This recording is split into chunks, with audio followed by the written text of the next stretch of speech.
swooping in towards the middle of the map. Mindbreaker does miss on the first, but DJ dead in this one in return.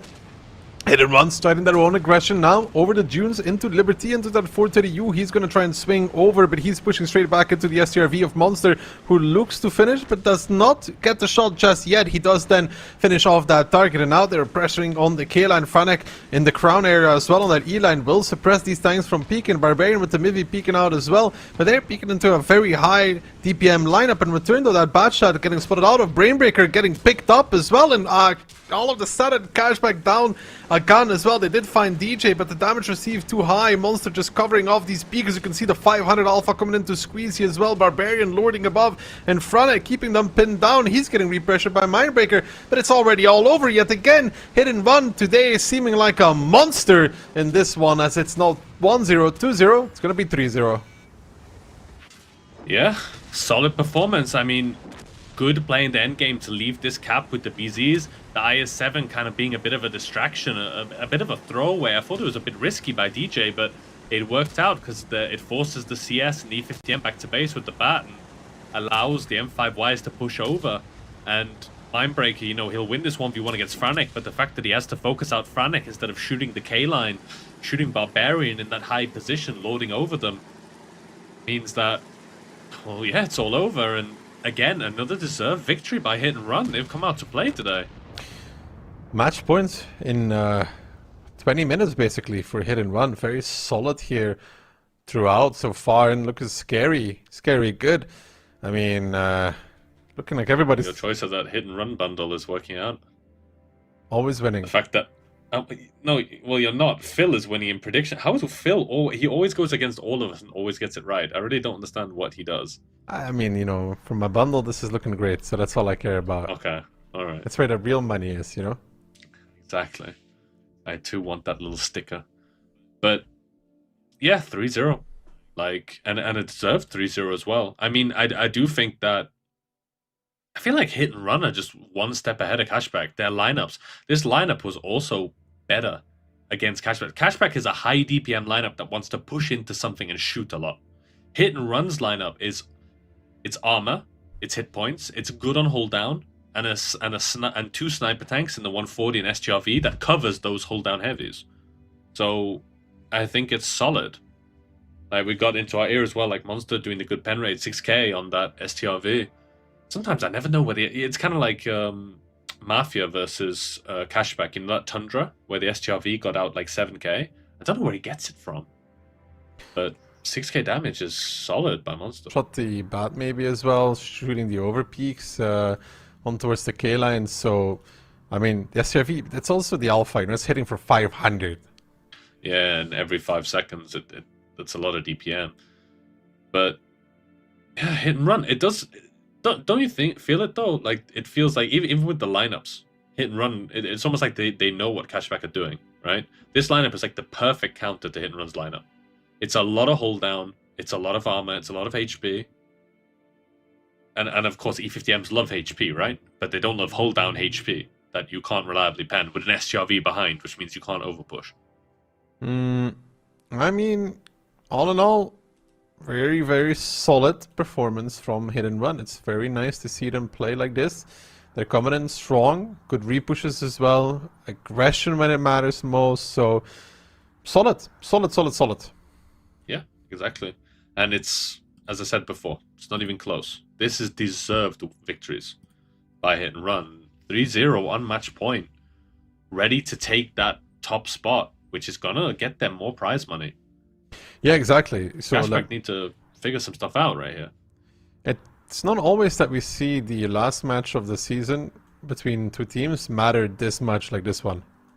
Yeah, between those two, like normally someone's probably ran away with it at this point, but this is all to play for now. I mean, Hit and Run have 1 extra point, right? So they are within 2 points of Cashback. If Cashback brings it back, then what's the point split if it's tiebreaker in stage 2? 3-2. Okay, 3-2. So it's 5 points total. Yes. Okay. I think it's 3-2. Or yeah. Yeah.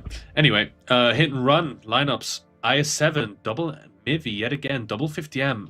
Udist 3-1. and the Rheinmetall Panzerwagen. 3-1, 3-1, 3-1. Yeah.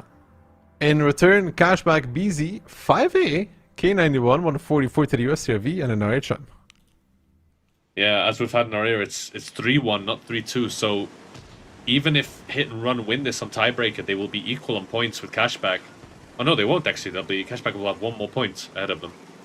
And even then, if it was the same points, cashback have such a higher round difference that would make a difference. But openings, pretty standard by cashback. We're seeing this quite a lot. The Western spawn tends to go for that cap straight away because you just have some nice positions by that mosque area. So cap being started, 430 taking that strike in the north, which is good. Panzerfury trying to take that southern strike. VC 5A, by the way, I just noticed that. Yeah, Aphrodite's playing the 5A. I mean, they're obviously picking it for a reason. There is a strike taken in the north, which will reset Panzer Fury. Or no, it actually doesn't reset Panzer Fury. Liberty taking a strike in the middle. In the meantime, Hit and Run marching on this K line, which they're very aggressive about. The strike gets used, resets Brain Breaker and Mind Breaker, so double reset there. And interestingly enough, they opted not to use their strike to reset that T-Sec with a big peak, taking 900. Yes, SRV does get spotted out. Aphrodite now on the run, potentially running into Franek, though, in that UDAS 15-16. And now Hit and Run has a lot of ground to cover. The SRV just holding on that G1 position. Franek might be in a little bit of trouble in that UDAS, trying to stay alive. Brainbreaker pushing out of the cap in towards the middle. Panzer Fury and DJ, they're both trying to get this SCRV, but it's a slim shot, and Little is able to hold his own so far. So they're now going to end up pushing on towards Aphrodite in the 5A. He's getting up and over. He is going to go down. Franek still alive in that UDAS. Very annoying apparently for the team of Cashback to deal with that. Ketsai low though in the Mivi in return, pushing back in towards the cap, on towards that K91. The SRV now forced to bail, and Hit and Run honestly doing a pretty good job. And Franek still alive in that UDAS. Annoying tank for Cashback. Now he gets flanked by Brainbreaker though, and Barbarian has died. Yeah, and Franek not being in the greatest of positions, he will go down, and that's going to be the Inspire taken out.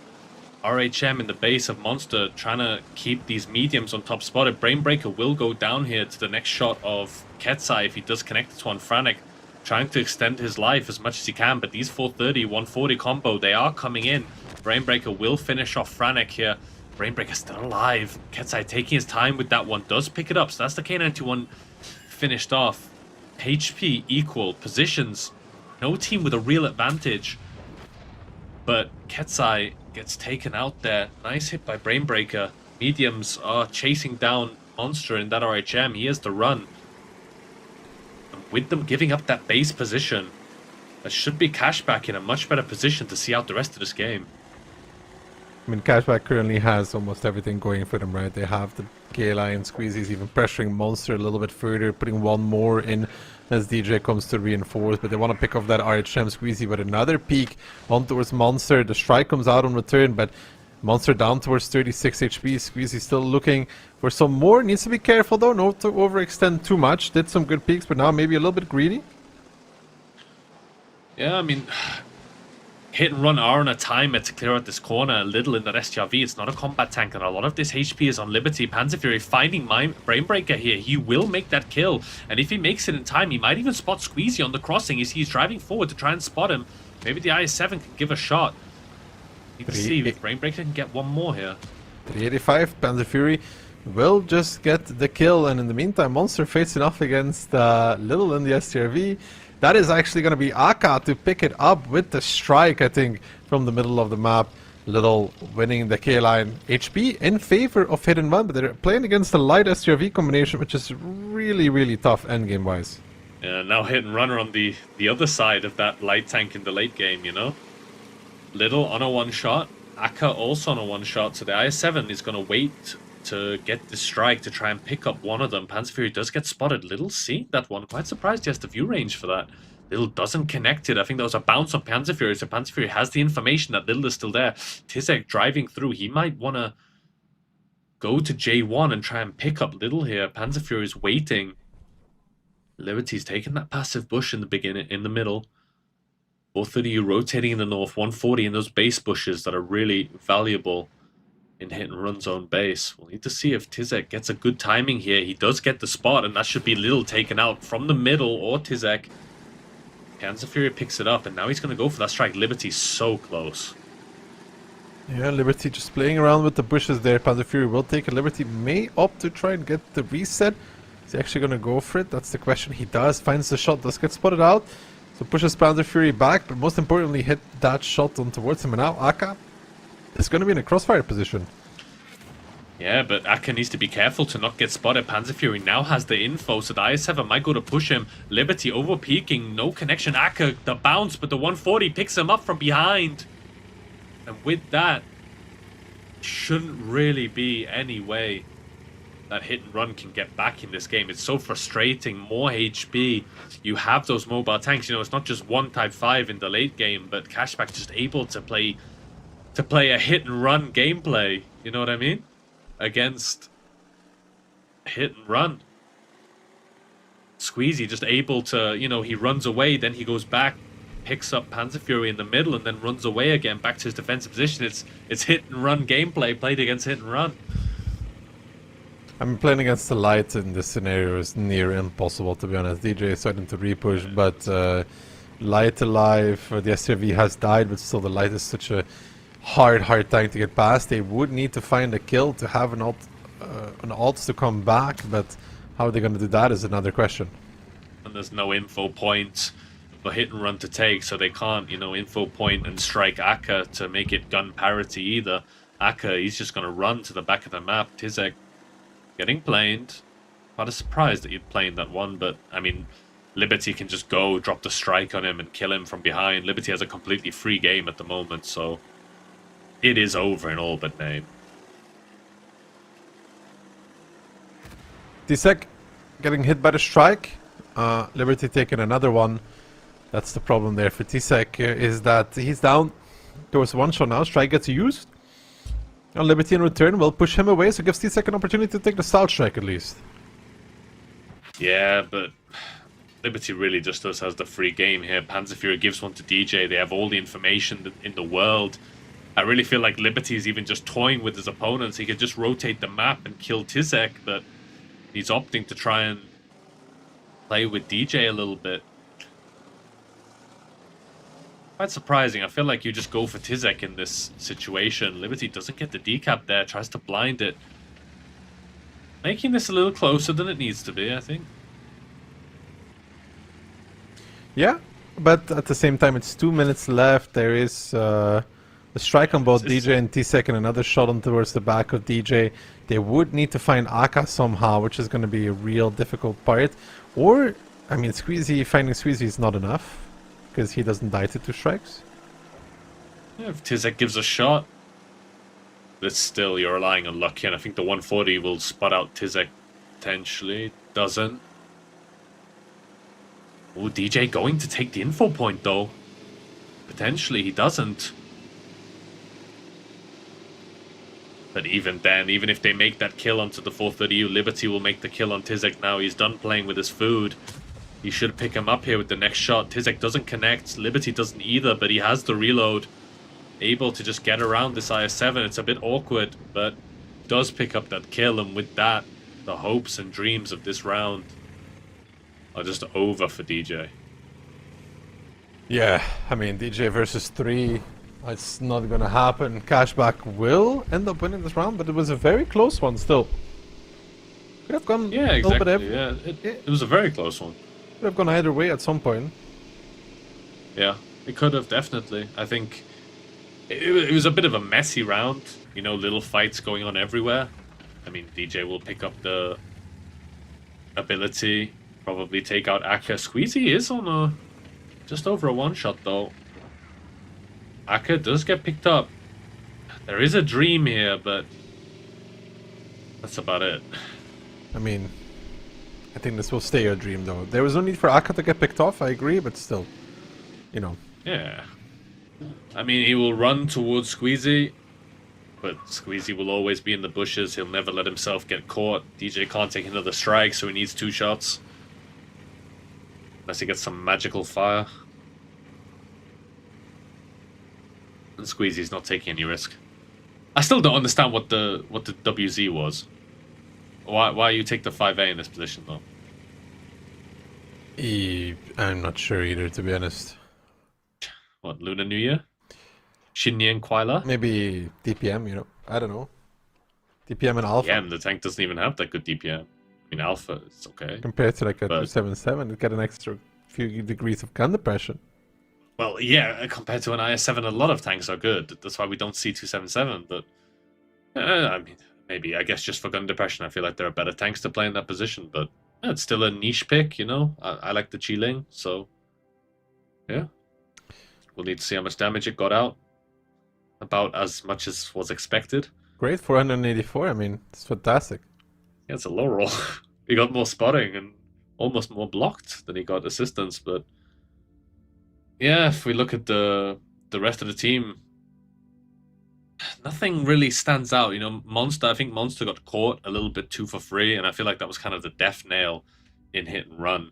I feel Monster needed to make it away and survive for this late game. The fact that he just got caught by the 140, which should realistically never happen, really made it done and dusted for Cashback to win this in the late game. I mean, you can't carry in every game, right? No, I mean, but Aphrodite did very little, but in return, Monster not having a good game on the light tank either. He got caught in the base, took a lot of damage as well. Yeah, I mean, Aphrodite went down. I'm quite surprised he only got out for one shot, though. He survived for a very long time, but while he's getting pushed upon, the entire team of Cashback is dealing damage to hit and run, so... Yeah. And apparently, we just got told that the Barbarian crashed with 1800 HP left. So... What a mistake to make, making the game a little bit closer. I mean, with his 1800 HP, they probably win that one, by the way. Yeah, I mean, fantastic. Gameplay from Cashback at the end. Runeberg now coming out, and that's a map that Cashback liked to play until CTR kind of schooled them on it. Yeah, that's what I was mean. Barbarian did die, and I was like, huh? Barbarian has died? And I wasn't sure how much HP he had, but apparently it was 1800 HP when he crashed. So, I've been there. You know, when you are next to the mosque, the drop is slightly deeper than expected. And I've actually been on my roof there in the yaw as well. It's really weird, because it's so steep, the yaw kind of tumbles easily. But in his case, I guess he landed badly. That is a tricky spot. Yeah, we'll get you a helmet later on. I'll ask Kian to add it to the budget. Yeah, Kihan's helmet didn't seem to do too good for him. Well... But yeah, I mean, it's not the first time we've seen tanks go on their roof. Patras comes to mind. I mean, things happen, you know. That's the nice thing, right, guys? No matter at what level you are in World of Tanks, even the pros will flip and crash at times. But moving into Runeberg, it does feel a bit... Runeberg is a lot like Ensk, right? It has a lot of lanes and angles, which mean you take a lot of damage if you cross them. I do think that Cashback will probably be favored on this map. I assume that's why they took it, obviously.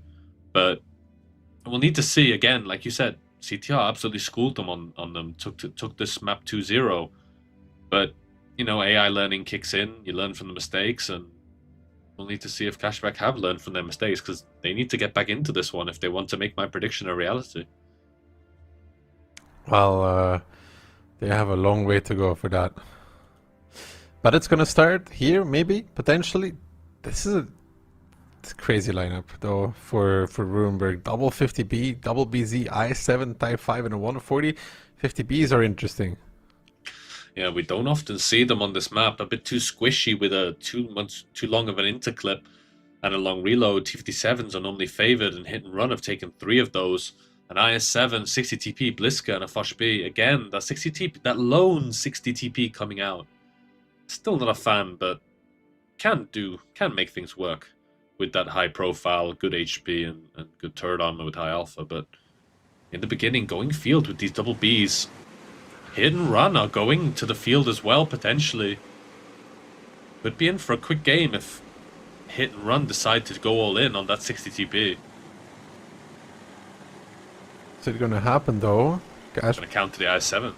The double 50B, Liberty and Mindbreaker now pushing. Tisa getting rammed, even getting blocked by and deleted in an instant in that I7. He just goes down. The 57's now trying to retaliate on towards Liberty. He's trying to hide away in that cubby. Will he make it happen though? He is making it happen. He survives. These 57's not getting as much as they want. The 60P now getting attacked almost immediately by Brainbreaker and Aka. Ketside does come out with a shot, but that 60P is already dead in a volley or two. In the meantime, Aphrodite getting pushed on the Type 5, but that's what you want to, if you're that Type 5. You want to eat this damage for as long as possible, because in return your teammates are finding success on another part of the map. DJ now coming in is just going to go drive past this I5 heavy to get on towards the side. We'll find the clip, but it's not going to be enough. Yeah, it's not going to be enough, and that's going to be really awkward. That's going to mean Aphrodite can get out another shot or two. Monster and Panzer Fury here have Mindbreaker kind of stuck, but Ketsai can be pushed upon by these double I7s. Liberty's still alive. He's been healed, so he's beyond strike range. Barbarian will finish off Aphrodite, but it's going to mean he's going to need to waste one of his shots and waste a lot of time there. But it's time that Cashback didn't really use to their advantage. I mean, yes, they have the tank advantage. They have the HP advantage. Maybe they're just a bit happy to sit. This is a hard round for Hit and Run to come back into, though. 3.5k HP down, 1 tank down, Liberty not one strikeable, so it's gonna be on Hit and Run to make that move. Yeah, Liberty, they're surviving, maybe due to the 57s ramming each other from behind a little bit. Yeah, the T-57s, I saw one of them shot, one T-57 went in front of another one and shot him. So he didn't pen the rear of the turret, but some friendly fire, a bit of miscoordination. Liberty should be dead. So that's a pretty big mistake, because we would have gun parity. And bear in mind that one of the tanks that Hit and Run killed was Aphrodite in that type with a lot of HP. Sure, Frantic has a lot as well, but it would be debatable who's dealt more damage. Maka will get the strike, but it's going to be really hard for Hit and Run to find a way back into this. Yeah, as well, because Monster and Panzer Fury, you know, in almost every competitive sense of World of Tanks, you kind of see autoloaders in pairs, right? Double 50B, double T-57. You see them because they have enough clip potential to combine to kill a full tank. That's why you don't tend to see them solo. But the problem with Onslaught is if you stay together, you get strike together. So Monster and Panzer Fury, they may be ass to ass like in the sauna, but they are gonna get striked. Not sure what kind of saunas you're into, but it's an interesting one. Now the Force B rotating north. I mean, if he pressures the right point, he might find a 50B out in the open, but just Barbarian alone, it's not going to be enough. I mean, the 50B is covered by the 140, the BZ, the I7, so... And as well, Mindbreaker can pull back behind that building. The T-57s are not peeking. T-57s are going forward now. You can see that they're going to do a combined offensive. Barbarian does get spotted. Mindbreaker doesn't connect on the first one, connects on the second. Amarak. But that means Mindbreaker is now stuck. He can get clipped out. I don't know if he can stay safe there. Barbarian opting not to overpeak, maybe because of the 140. The T-57 is clipping out onto that 140. Gives one to Squeezy, gives a second. Squeezy now safe. This is not bad by Hit and Run. They're reclaiming their HP. Trying to get back in it. Doing a good amount of damage there. Now within 2000 HP. Strike is up again. Monster taking one. Really awkward position though. Can he get out of it though with the first B? That's a good question. Well, they need to kill Mindbreaker. There's no way for Barbarian really to do it. That pillar is just not close enough. And bear in mind here, Mindbreaker with the ability, he clips out quicker than Barbarian will, but Barbarian will obviously heal a lot of damage back. Liberty down to a one-shot for a strike. Same with Mindbreaker. Mindbreaker just sat there and kind of faced off against Barbarian. For some reason that was in the healing ability segment, so Barbarian wants to get shot at that point. Aka now pressuring back across, runs into Panzer Fury. Panzer Fury says thank you very much for that. He's going to give him a full clip. Aka just boosting into Panzer Fury, takes 1.6 for that while dealing 600. The strike will even out the odds a little bit, but still the damage taken significant, and all of a sudden It's very playable. Monster needs to cover though because Panther Fury is getting peeked. Barbarian Oh, finds nice. Little out in the open, gives him one, gives him a second. Now they're starting to hunt. Monster getting flanked by Brainbreaker, but DJ is there. Panther Fury is off of reload already. The strike, however, will stop him from getting his clip out. Monster will find a kill on Brainbreaker when returning, but he has only one. DJ is on reload in the meantime. DJ trying to shield a little bit here, but it's not worth it at this point. Monster should be dying for this instead of DJ. That's not the coordination you want. DJ is now off of clip, but there we go. He comes out with the clip, and it's not enough because Monster is baiting a little bit there, so he doesn't end up getting his clip out at all. Yeah, but the Bliska's coming in. Not sure if the BZ, it might be a bit of 50-50, but Aka opts not to shoot. I think he was aiming for the Bliska. Monster will be able to pick up the IS-7 here. He'll obviously go down to Squeezy after that. Needs to connect this shot. Very important. Does connect it. But now it's such a hard game for Barbarian. Need to see. It's like kind of almost a 50-50. Does get the roll. Squeezy. That could have been playable for Barbarian. 3 one-shots, 234 HP combined. And Cashback claw this game back. That was a good effort by Hit and Run. Yeah, especially the end game very well. I think Monster needed to take the shot from Little there, so DJ. I don't know why Aka just peeked. Aka's play was definitely the interesting one. Yeah, he just takes 1600. The I7 wasn't there yet. He could have waited for his I7 friend. Maybe he was worried about the Foch clipping him out from an angle.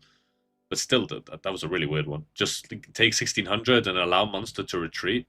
That was strange. But I mean, Hit and Run did a good job to pull this back. 1 tank disadvantage plus 3k HP down. So this was a good effort by Hit and Run and was definitely playable, but they needed to kill that 50B in the beginning. They had to trade 1 for 1. So really solid gameplay from both teams. In the beginning, those 57s blocking each other probably made Liberty survive. That ended up being very costly in the long run. I'm quite curious if any of them did team damage. I saw one of the team damage 7s hit another one in the back. Barbarian, almost 8,000. It was a nice position he took. As you mentioned in the game, he was clipping out Mindbreaker. Mindbreaker just kind of took it like a champ. While Barbarian was in the healing phase. It was a bit of a strange one, but yeah, the damage really good on Hit and Run side. Only Tizek not getting that much out, but he was obviously the sacrifice in the beginning. I thought Panzer Fury should have gotten a bit more out. Franek got pushed upon. Not much more you can do.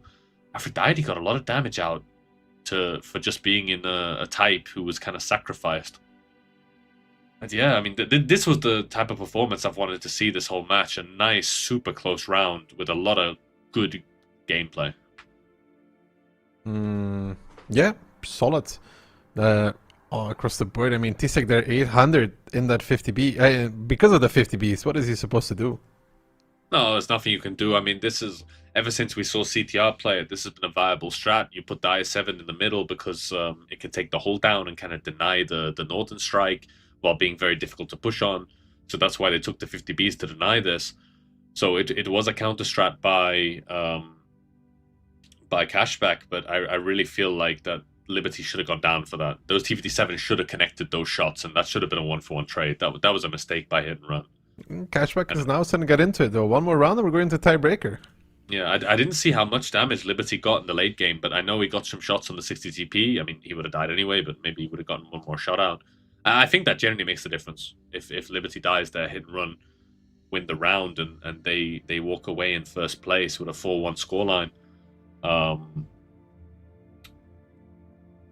But now we have an interesting game on our hands. 3-2 in favor of Hit and Run. Yeah, we've just had Liberty did 3,400 penning all 8 shots. Some of that being ramming damage onto Tizek in that IS-7, but that makes the difference. Like, Liberty should have gone down with probably 1,200, maybe 1,600 damage, and that would have been it. But, you know, they had less than 250 HP remaining between 3 tanks. That's about 2,000 extra damage that Liberty did, and that made the difference. Well, potentially last round before a tiebreaker or a win for Hit and Run. Double BZ 140 and quad Bliskavice. Yeah, that's gonna hurt. That's an in-your-face lineup if I ever saw one. But Cashback, double BZ, double type 140, and double Foch B. A bit more measured, a little bit more meat.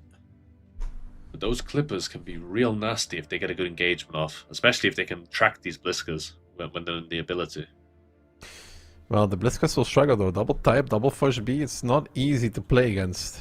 It's kind of DPM versus meat, right? You've got 850 times 4. You want a quick math stat? 3,400. Damage all at once. Against, that's nearly a type immediately deleted, but obviously this is in an ideal world. You want that prime engagement. Double Fosh is going to the city. It's a big split by Cashback. Monster takes a big one, 700 from those types. Monster should return the favor, but obviously on distance, the damage drop-off doesn't connect it, actually. Now we need to see if these tanks remain unspotted. Only Tizek getting spotted, so it is hidden if they can push onto these Foshes. They're making the play here. Well, Aka, Liberty with 6 shells available each are going to be holding the front for as long as they can. Aka missing on the first, pops the ability, rolling back. Liberty on the other angle. He's getting flanked by Ketsai. DJ making the peak, but Ketsai coming in, trying to ram a little bit as well. Liberty now pops his ability in return. Barbarian already moving on towards Aka in his Fush B. He's in the healing segment. Liberty clipping out, trying to do what he can. He's not going to get all of his shots out. Aka did, but he didn't connect all of them. Monster in return on the field is dead. That Bliskavice left to the wolves gets stranded on a beach, and he just gets absolutely eaten alive by the side of Cashback. But now they're down 2 guns, so, and of course you got to keep in mind, sure, Cashback has extra HP, but it's double type 5 heavy. Yeah, but it's still playable. Panzer Fury did take a decent bit of damage, and these Bliskas, I don't think they performed that well in a slow game. They want to be in your face pushing. So now Hit and Run need to find a favorable engagement that can make these Bliskas work, but obviously still in the advantage, 1 gun up. Mindbreaker not in the greatest of positions there. I don't know if you can leave this road. You don't want your meat and potatoes in the road. You kind of want a more specialist tank. You want the types in position where they can take shots. Barbarian peeking doesn't connect on Aphrodite. A bit lucky for him. Squeezy not able to deny Frantic from taking that sudden strike. Now the game gets a bit awkward.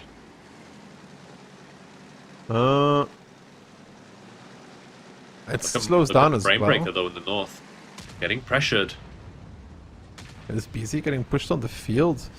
It dropped low even. 422 HP, that's Ketsai hunting. Frantic has taken the strike, so now Brainbreaker without a heal could just die to the strike if Ketsai spots him out. Ketsai might even just go for the kill. Looks to get it and finds it as well. Isolates the BZ and picks him up. Brilliant play there from Ketsai. Isolating the low HP, finding the kill as well. They did not even need to use the strike, so they still have that for a later on engagement as well. And now Cashback trailing by 2. They're the ones that really need to make the play. But how? You have double type 5. How do you repush with it? Yeah, they need this 140 in the game. If the 140 can pressure these Bliskavitzes and kind of keep them there is some possibility, no matter how slim. DJ moving forward with the 140 in the Bliska. Aphrodite is not in a good position here. There's no DPM that can burst down these hit and run tanks, so they're just able to peek Aphrodite freely.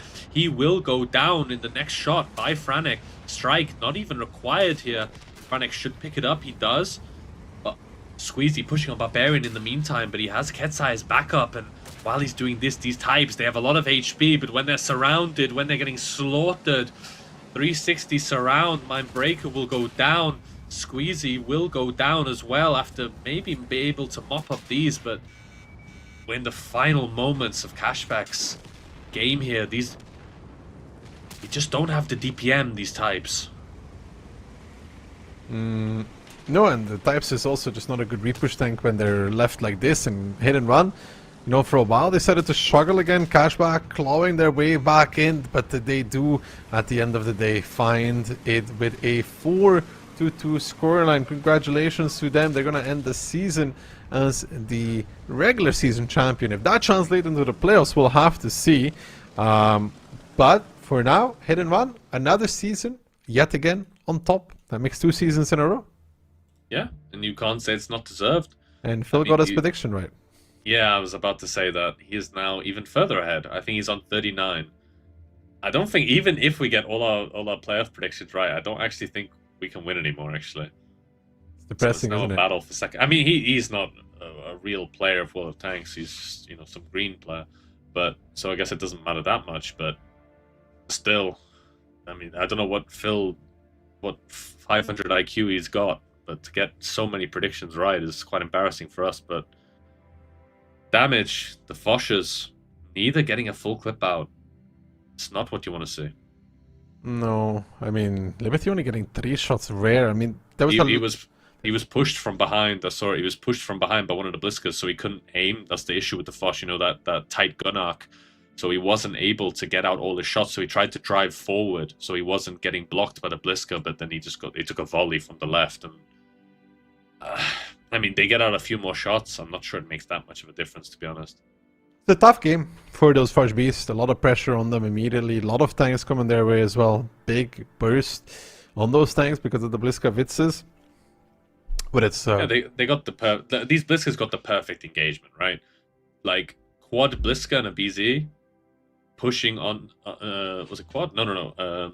2 Bliskers, a BZ, and a 140 pushing onto 2 Foshes. Like, that's ideal, right? Because you have so much DPM with the 140 and the Bliskers that you don't even allow the Foshes to get into the healing phase, right? They'll do the heal, but while you're healed up, you want to be reloading for the next clip, and you don't even allow them to get out a full clip or get into that healing phase. It was just a perfect engagement. Cashback, just on a tactical level, being outgamed maybe a little bit, but it's just a good opener by hit and run, which just counts as Cashback, really. All in all, hit and run.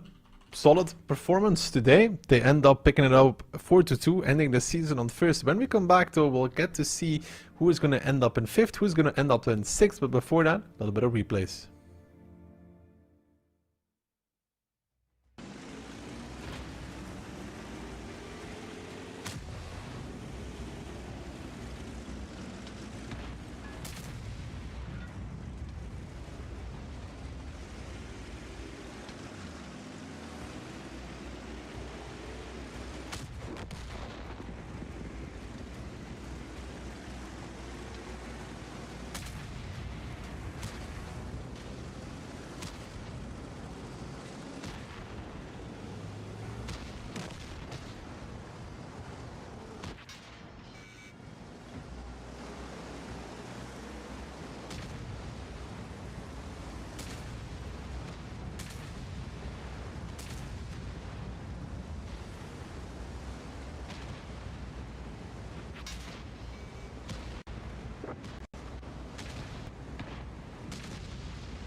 Well, hello everyone, and welcome back.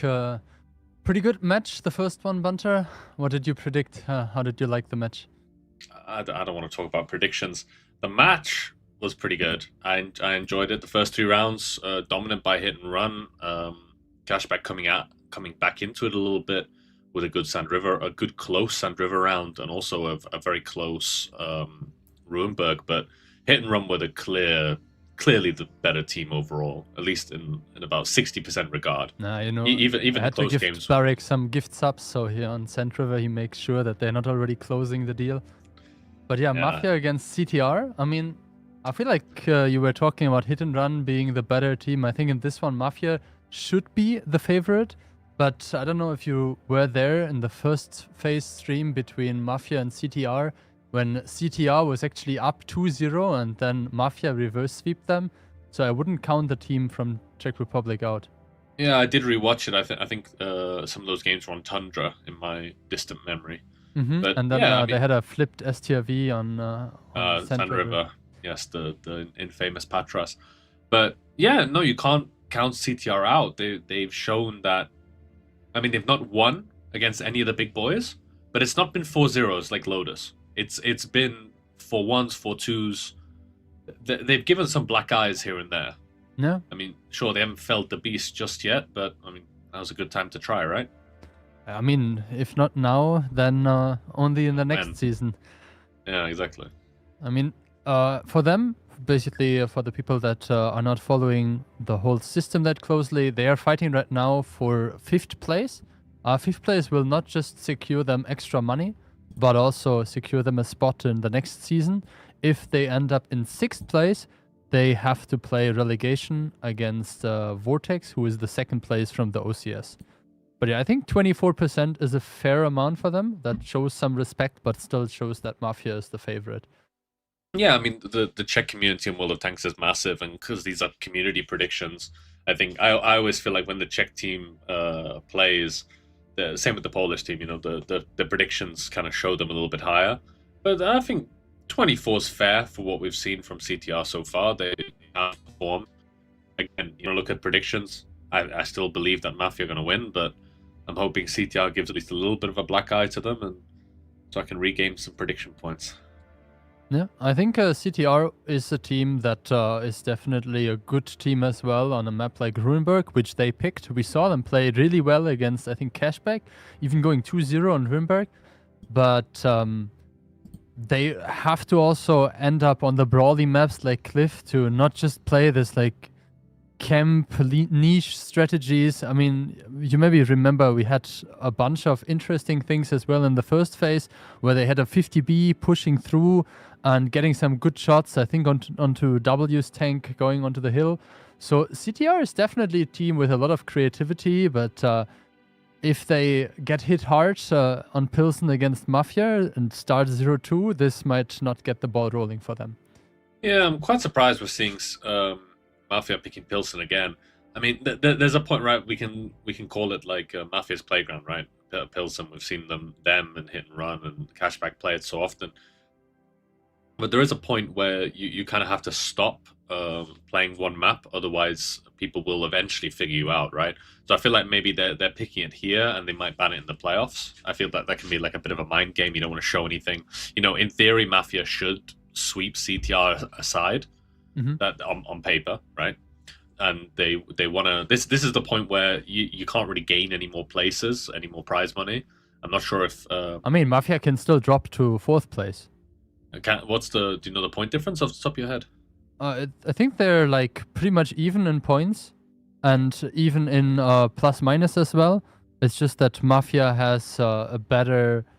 Like they have more rounds won overall, and obviously they won both their matches against W. But yeah, it's definitely not over between W and Mafia. So if CTR wins today, then W owes them a bunch of favorite Czech beverages. Bukti. Exactly, Bukti. I always wanted to try that. When the Czech line got introduced, it looks so tasty. But I have it every second coffee shop or bakery has it here, so yeah, can only recommend it. But lineups. triple BZ from CTR. E5 coming out. Haven't seen many of those on Pilsen. Type 5 heavy, 140 and 430U, so no light tank. Ooh, getting... Alright, I'll let you just do Mafia. Yeah, I mean, Mafia coming in with YOLO in the light, Kono picking a CS, Profuse K91, 430U, Foch, and double Type 5. So no BZs on their side, but it's definitely a strong medium side presence with 430U, K91, and the Hurricane / CS. So it's definitely like they will have an advantage if they go for the field. Yeah. Mafia need to be careful not to do what Cashback did on this map in the previous game, having those types out of the fight, but opening by CTR, hyper aggressive. They changed for a TVD7, triple in the cap. Quite surprised the IS7 pick. I don't really know what advantage it gets in the cap over that BZ. E5 on the 2 line with that DPM. Bit of a better holding presence than something like a Foch B would. Type also going to the mid. This is a tactic we've seen before from CTR. That Type will go sideways. Conrad not being able to deny it. But Kono does get a nice shot to Koide check. So that's the decap. The light tank of YOLO uncontested taking that one. So this plan at the moment by CTR, it will be undone by that strike. I'm not sure. And that's even a small strike coming out, so that big strike's not even needed. This is not a sustainable position by CTR. Yeah, I think the big problem for them is that the team of Mafia kind of opted for 2 strike mediums. And now with the Type 5 basically giving free shots to Kono, he'll be able to not just regenerate his own mini strike, but also use that one to kind of like recharge one while YOLO still has the big one. Yeah, but throwing a full Type 5 away and Kono can still get decaps by shooting. He generates a small strike with that one. Kono has another small strike, and there's still a big strike with YOLO. This is just not the play by CTR. It's not doable here. Orzic can even at any time go and take that mid strike. He'll take some damage for it, but it's gonna be worth it. 15 seconds, and this Type did not make the shield right because Kono is still getting those decaps. I disagree with throwing away a full tank at the best of times, but this is simply not it. This is just a sad game. I think if you do this, you need to contest the field. Yeah, like, you do. You remember maybe we had in one of the previous seasons we had a strategy where people drove in with double light tank and the Foch B. The Foch B going sideways if needed, and then you basically just send one tank towards the outer area towards E9. But yeah, I mean this is just. Rinse and repeat, strike one side, strike from the other side. We'll collect some strike damage from all the players and throw it at them. I mean, right now it's death by 1,000 cuts, you know, just death by 1,000 strikes, and CTR finally figuring out they don't just want to sit in the quagmire, but what have you got? You've got Yuzik on full HP, a K91 behind him. This is simply not the play here in this round. A wet, sad, poor round by a tactically adept side like CTR. It's not nice to see, to be honest. No, I mean it was kind of like a all-in, but then they didn't really didn't even play a full all-in, right? Like, I mean, I understand sometimes you have like a tactic, either it works or it doesn't work, but like, why do you bother bringing a 140 then, or bringing a T57 if they're not involved in that cap strat? Like, I understand if they want to say, like, if the cap strat doesn't work, we overpush, but you mentioned it. They did it when they were, like, 9k HP down. So at that point, it wasn't really making a big difference anymore. And either they should have done that earlier, or they should have gone for a tactic where they can secure, or at least prevent a decap onto the outer strike. But yeah, this was not a very good game for them. How to describe it? It's like, if you get your foot stuck in a hole, you don't wiggle it around or keep it in there. You try and pull it out, right? You need to make a decision. If something's not working, and this was blatantly not working from the first minute, those 2 strike mediums were spotted. Cap is not doable at that point. I mean, look at the strike damage. Like, Kono has 3k strike damage nearly. Yeah, but if it's Woodrock obvious, didn't fire a single shot. yeah, well, if it's obvious it's not going to work, you need to make a decision. You need to actually do something. You can't. It's like, are CTR being paid by Lotus to throw this? Like, you need to make a decision. You Maybe they're can't paid by just sit Mafia. there. You know, if you're getting punched in the face, you kind of try and dodge, right? You don't just sit there and take it. No, I mean, this was just not it. I feel like we can talk about the post-game stats, but I think the strike damage was mentioned. YOLO able to basically with one strike hit 3 guys, and then Kono getting like multiple strikes as well. He used his small strike 6 times in this round. And Quite surprised Brufus didn't get any small strikes. I guess he was just. I mean, he had one small strike, and he did 250 with it. Yeah, I think that was just at the very end when they were picking up the kills. The small strikes are hitting multiple people, which means one small No. strike should generate Profuse was positioned behind Yusek. Yeah, on the red line. On the red line, so he didn't get any shots at the very beginning. So he didn't have a strike at the beginning. Oh. And the first strike that he deployed, and the only strike, was basically at the very end onto, I think, Crazy War in the type, in the E5. So yeah, I mean, in this case, it's one of those things. He was not really making a difference. Yeah, the thing about this game is that because Kono is in the CS, right? He puts a strike on three BZs. Let's say how much is the maximum? 250, right? Yes. Well, let's say you do a small level strike, maybe 100 each. You're hitting multiple tanks, which means you generate another strike. You're constantly generating strike. It's like a pyramid scheme. You place the strike that generates another strike that generates another strike, and we just kind of sit here endlessly until that CS player, I can't remember the name, looks good. Kono. But until it makes Kono look like he's had a good game. But that's like the simplest game of World of Tanks. I mean, you know, I prepared the script so well that I even picked him as the highlight player. Yeah, you could have prepared the script so we'd have a tiebreaker. And then I would have gotten some points on the board. You know, I put Kono as the highlight player even before he had his highlight. Exactly. I'm sure the boys doing the inter-game replays will have a fun one with this one. But reset, new mentality, get something done.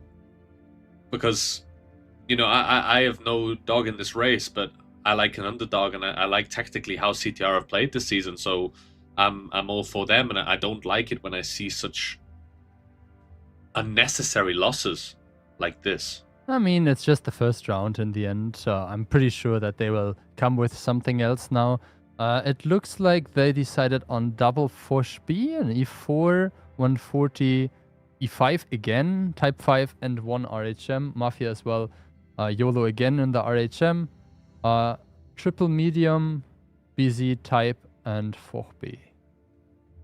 Yeah, pretty varied lineups. Feel Mafia are kind of just going for something a bit simple, you know, the double 430, the Fosh.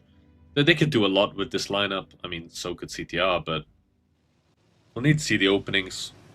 Both tanks with a light tank, the planes. YOLO hit 1 with the plane. That means he will not get a replane. Chuck didn't use his. Didn't use it, yeah, you're right. Yeah, so minimal info. Just Floki being spotted doesn't really tell that much. Woodog does get spotted there on the way in. So Wojciech playing very passively, shooting down the destructible item in the information point. The tent. Yeah, it's not a tent, it's like a radar thing, right? I'm not sure. How do you not know? Don't you make the maps? I think it's a tent. No, it's like a radar thing. Ah, yeah, it's like a satellite, I guess, like a transport carrier with a satellite on it. Don't even know your own game. That's upsetting. Tent is just for the actual cap circle, right? Yeah, that kind of like a tent. But yeah, like while we are talking, I mean, take a look at the other side. YOLO got spotted by the plane of Cody, and he lost 2k HP. I think down that was to 470. Yeah, I think that was a HE connection by the E4, and I mean, everyone gave him one, basically. Well, yeah, but I heard the HE sound. Ivo and Herman here. Herman puts one into Yusek, but Yusek gets saved. That's a really nice opener by CTR. Getting that light tank so low. It's nothing decisive just yet. We'll need to see if I mean, it's CTR a 3.5k damage difference. It's not too bad. Yeah, it is. But in this type of a game where CTR don't have any info points, I don't think it's that decisive. I think Mafia are playing very slowly here. I think because they didn't have the information, they didn't want to take risks. But now that they've seen the double Fosh on the one line, they're going to start to pressure Frolly over time. Frolly can't stay there forever with Ozit and Rexar pushing, especially if they push unspotted. Looks like Frolly is positioning himself to leave, but he needs to make sure he leaves on time. He's staying. He's positioned his body to leave, but he's not running just yet. No, I mean, the 1-for-30U of Ozich has turned around now. Cody spots him, takes one for it. And I guess the jig is up. No, I mean, the Fosh B on the field is pretty useless if it just stays there. I mean, Crazy War will not just peek into multiple tanks. The Mafia will probably pick up another strike, so that's good for them. But if they can get Yusek out of the game, this looks not too bad for CTR. Yeah, I think Iov is spotted in the north, so he could make a trap for that 140. Things are looking good for CTR at the moment. Floki is taking some damage, but it's on that type, which is not decisive. Woodog takes one, doesn't give one in return. The E5 peeks onto Yuzek, doesn't receive one either. Just little love taps going back and forth from either side. Nothing decisive. CTR want to make a play onto Yuzek, but it's not that easy. He has a lot of cover. No, I mean, we'll maybe see Floki trying to peek. He found a better angle now, trading it out against, I think, Profuse, actually. The HPs are still fairly even, but yeah, it's really important that they don't just drive in and lose a lot of HP, because this is not over, as you said. Yeah, it's like a chess match. Both teams are posturing. They're going back and forth, little movements. The light tank Koidacek, he's rotating down that one line towards the south. Eye of Peaks gives one into Profus, doesn't take one in return, actually. It's a really risky position for Ive to take. I'm not sure if that bush is fully shielding the big profile of the Bosch B. It doesn't. Profus tries to run. We'll need to see if he takes some damage on this, on running away. He doesn't. Mafia are playing with almost some fear here. Mafia feel like they don't know what to do, and the Fosh now clipping out onto Yusek. We'll need to see if he has enough shells. He does, connects that one. Herman picks it up. In the meantime, they're trying to make a play on this lower side, but Koidacek is with Frolly pushing out Rexar. The 430U of Orzic is trying to join, but he's too far away. Rexar is going to take a lot of damage here. Good strikes. Yeah, and very I nice think strike. CTR might have been a bit over-eager. I mean, they get the kill, but the 430U of Orzic is there, and he will pick up both the 140 and the RHM if that happens the way he plans to. Yeah, great track shot as well. Woodog takes a lot of damage on the crossing. He might actually take another salvo. Yes, the HPs are not looking too bad. CTR is still up, but this was a fairly even trade, if all things considered. Yeah, they did make the kill onto Rexar, which kind of made that worth it. The issue is now Woodog is in a bad position, which means that CTR can't play a slow game. They have to actually go and make a move here. The type of Floki, so much HP. He's forced to cross the open. Woodog won't be loaded in time to give one to Orzic. He'll just stay. He needs to go down into I'm not sure why he drove upwards. Yeah, but I think he didn't know that YOLO was there, and that's not good. Woodog going down. Equal on guns. HP advantage in CTR's favor, but they have such awkward tanks for this late game. A type, 2 Foshes and an E5 versus that light of YOLO. It's a really hard end game for Mafia. Making this southern play just wasn't it. Profus does get spotted though. That's really important actually. Crazy War can't give any shots. I mean, Kono has a full level 3 ability as well to potentially cover Profus if he's getting pushed, but yeah, it's a difficult one. I think the important thing is also that YOLO has 471 HP and not 441. So like there's no strike that can just like take out a kill and get a gun advantage. Do you think it's worth it for Herman to maybe pick up strike? Like maybe the middle strike is a bit exposed, but where the types is, the thing is that the type will deny that. Well, this is a real risk. Of making this play while Herman's on the other side, or Evo making this play while Herman is on the other side. Like, but look, Mafia is retreating. Risky. Yeah, but he doesn't know that. There's no info on CTR's side. This is full risk. And it will pay off because Mafia is making the rotation. Mafia have felt this entire round like they didn't know what to do. This is so un-Mafia-like. Sitting in this corner, it's strange. Yeah, and on top of that, I mean, Herman didn't pick up the strike. Maybe it was a good thing because he didn't give away the position, so they didn't know if there are maybe like 2 Foshes there. But Floki will spot the rotation. yeah, the E5 gets another strike, and this could be pretty alright timing-wise, no? The Fosh is nearly This there. is perfect timing-wise. This is beautiful timing-wise. I don't know what RNG you blessed them with, but Floki is going to peek and give one to Prufus. They won't be able to leave from behind that, and that's most of Mafia's mobility and HP stuck behind that house. Floki, Ozic will also peek onto Floki, give him one. But that Fosh needs to get into the game, and the thing is, sure, Floki doesn't trade perfectly there, but he has them locked in this corner. The Fosh peeks, picks up Ozic. That's one of the turreted tanks down, and you need to bear in mind, in this type of a game with non-turreted tanks in play, having that turret is really important, but mistake by Crazy War. He finds the Fosh will make the kill. Iov makes the ramming kill, so even if Crazy War does go down here, Iov will be able to pick up the kill. And Prufus is getting pushed on in the meantime by Floki. Crazy War goes down, sure, but it's not going to make a difference. Herman with the ram gets him down to a one-shot, picks it up. And now Kono in an impossible situation. Such a strange round. This was one of the weirdest rounds I've ever watched. Yeah, I mean, now Mafia obviously playing the with match fear is in the over, eyes. but this was very weird. You said it yourself, like, the only good thing that basically happened to Mafia was CTR making a mistake. It wasn't really Mafia doing something crazy good. I mean, they punished it well, but it was more over-eagerness from the other team, so... yeah, not what we would want to see, and I think as CTR, you're quite satisfied coming out of Pilsen with a 1-1 scoreline. Yeah, definitely. I mean, as we said, it's a Mafia stronghold. They perform really well on this map, but this was a very peculiar round.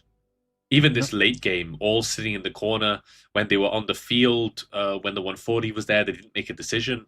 Sure, they didn't know where the Foshes were, and they couldn't take the info point because the light took so much damage, but after the Foshes are spotted, you can make that play. You have the info you need, and they just didn't. No, So this was such a... maybe because Iov wasn't spotted. You know, the Fosh who went north, Iov. He didn't Evo. get spotted. Evo, sorry. I want to say Iov all the time. Evo, he didn't get spotted for a very long time, so maybe they thought he was in the south.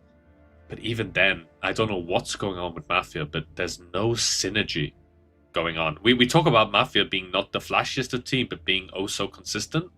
In this game, this felt like I was watching a much weaker team who had no consensus of the decision they wanted to play. No, I mean, the 3 tanks that survived on the side of CTR, they're on top. Herman, 16, 16, 15, and 1.2k healed in his Fosh. Definitely a great game, standout performance. And yeah, the type as well, surviving for that long, really important shots that he was providing as well. And yeah, you mentioned it. Evo just, you know, it was a bit of a gamble when he drove in, but it was successful. And then, yeah, I mean, Profus and Orsich got cornered in. They had YOLO in this late game, and they just didn't use him. Like, Ivo drove down the bush line while Herman was on the other side of the map. Ivo could have been in one of those bushes, spotted him out, and he could have gotten deleted. That's what should have happened. No. But it didn't. They didn't utilize this light tank at all. I guess on the other side, there's also this like fear of like, we knew that he was alone in the Fosh. Imagine there's Herman and Evo, and then they're just pushing forward with the ability active. Like the light can't run forever, right? Yeah, but you're dealing so much that you have a 430 with ability active. You have a 140 with ability active, and you have a Fosh. That's 2 high DPM mediums being buffed by Inspire plus Fosh, like a 2400 clip. No, I agree. They should have been a bit more proactive. Yeah, it was just, I don't know. I can't tell what Mafia are doing at the moment. They're either floundering or throwing. It's one of those two. Because this was just not a single decisive decision was so what made you're in saying this is previous round. you're so unhappy with unhappy with Mafia as you were unhappy with CTR in the first round? Well, no, CTR in the first round was a bit... that one was sad. This one was just confusing. But like, you know, we have higher expectations on Mafia, so... Well, of course. So like, they need to like raise their level a bit. Yeah, when you make decisions... You know, when I first started leading in about 2014, the FC who taught me, he was an Irishman, and he said, if you're going to do something stupid, imagine this in an Irish accent, right? If you're going to do something stupid, do it together. And that's stuck with me for like 10 plus years, right? So if you're going to do something stupid, do it together. Here, they didn't do anything. They did stupid things alone, and they had no decision making to go on with it. But anyway, you take the lineups away. Yeah, I mean, double 50B, we wondered about it earlier on the side of CTR, a 60TP, BZ140, and double E4. 2 E4s as well for Mafia, double T57, a Type 5, 140, and a Forge B. No lighting on either side. That's not very confusing either. That's pretty standard for Runeberg, and one Inspire tank is also fairly standard, I guess. Yeah, we're seeing the return of the bees that we saw Cashback play. So what you guys need to understand is on this map, the middle on CTR's side, he has a bit of a safer position than the middle on Mafia's side. So that's why they go in with these 50Bs, but there's no IS-7 to contest. And what's the plan with these 50Bs now that there's nothing to catch? Now you just have two 50Bs. Well, so far they're not spotted. But yeah, I mean, as you mentioned, like the 50Bs from that side, they just have a bit more top speed. So they arrived there a bit earlier. Now, because of the proxy and because of the E4 that just peeked into the middle, both the 50Bs got spotted. And yeah, I think at this point, the T57 is kind of like the safer choice. It has better DPM. Well, it's a counter. Empties the clip faster and so on, yeah. Yeah, you're predicting what your enemy's going to do. You're using it to get that initial advantage if they go in with IS-7s. But if they don't, then what? Now look what's going to happen to these 50Bs. They take a 140 shot, they take an E4 shot, and that's pretty cheap. And they still haven't left, by the way. They're going to take more damage if they want to make this northern play. Yeah, Strike another comes strike out. coming in. Yeah, and you know, when you make a tactic, you need a backup plan, and your backup plan needs a backup plan. This is the same gameplay we've seen in the first game, where you make an initial plan, it doesn't work out, now what? You see? They didn't make the full leave, the E4 shot at the 60 TP, so the bleed's not that bad. Takes a 140 shot, Yuzek gives a shot in the crossing as well, but now what? Now they have to keep going. Kono will give them a shot in this crossing. There, one shot. Ozic will clip on the next crossing, same with Yuzek. Rexar's coming in from behind, it doesn't get any easier. And this is just... Very good setup by Mafia. The strike will hit 2 of the autoloaders, but Ozic is already reloading. And now basically the only important thing for the 140 is to get back into the game. You can see the Inspire is still active, but the moment it runs out, he needs to be able to provide continuous support. But yeah, the HPs are still fairly even. It's not looking too bad, but now that the 140 is there, I'm pretty sure there will be another swing. Yeah, it's such a hard one by CTR. Kono picking up that 60 TP, but Frolly picks him up in return. A lot of HP on this type. Udog going in to try and make the kill on Conrad, but he bounces it. That's not good. We'll pick it up on the next shot, but Rufus eating alive Floki in the meantime. YOLO will pick up Koidacek. No, Yuzek actually picks it up from behind. Rufus just running the whole time, but should make it around the corner before he goes down to these E4s, and it's just not playable for CTR at the moment. Just too much HP lost on these 50Bs. Yeah, I know Cody will probably try to tell his guys to calm down and try to like get back to the spirit of the second round. But this is definitely a good win here for Mafia, and I have to say it was again one of those situations where one team was just aggressively driving in, and Mafia didn't have to do that many things right to pick up an easy win, right? Like, no, they did the perfect reaction, right? You've got the E4s in the south, they're going to punish, and the 140, they're going to punish the 50Bs if they leave, and when they leave, they can only push forward. So you got the T57 giving a clip, you've got the other T57 doing a clip, you've got the Foch reinforcing that, and remember, the 50Bs are pushing into a type. They don't combine, they don't have to... saw the damage of the 50Bs. Yeah, but this is... not looking good. You need a plan, right? Your plan needs a backup plan, and your backup plan needs a backup plan. This was, oh, let's go and kill the IS-7. Oh, there's no IS-7, now what? Oh, let's go push the type with 250Bs. This is either a lack of preparation. The 50Bs did 1.2k damage together. Yeah, and that's not a surprise. I mean, they were focused out, they were in poor positions, and then they were focused out. And we saw it in the game. It was a bit sad. They just had to drive because you can't stay there with 50Bs because you can't make peaks. 50Bs peeking into E4s is just not going to happen. So CTR need to step it up a bit because this is not the gameplay that we are used to seeing from them. I like the CTR of earlier this season where we saw innovative strats and intelligent tactics as well. Here, it's just not it. Mafia don't even need to lift a finger in games like this. You just kind of sit and shoot. No. And I mean, even like the tanks that got pushed onto, like Orzech, for instance, in the T-57, like he even received a strike twice, but he did his clip 444, and you know, at least he was like holding the 50B push with the other tanks, supporting in the right moment, putting in the damage. Like the 50Bs were just running around doing nothing. Yeah, exactly. It was headless chicken gameplay, you know, just we're in a bad position, let's leave into an even worse position. Yeah. So- And obviously they can't hold positions either, right? Like Yeah. with the 50Bs, you're not a tank like a type that can like statically hold a position, or like an IS-7 that can go hull down, or a 60TP that can like trade with a good turret. So it's not just that you push in there hoping to counter something and it doesn't work out. You also push in there with tanks that don't end up being as useful as other vehicles in the later stages of the game. You know what's interesting though? Cashback played the double 50B as well.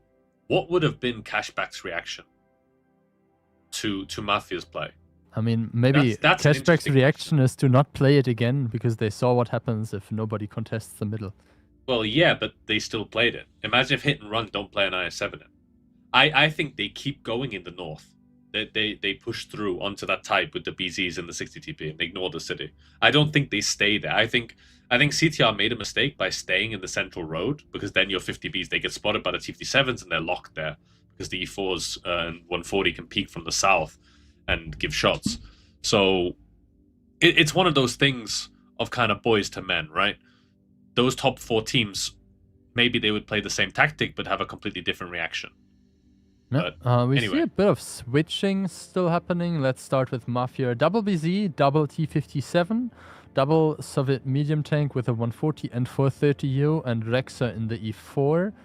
CTR going for another switcheroo, double 57, 1E4, 140, IS-7, 50B, and Herman in the BZ.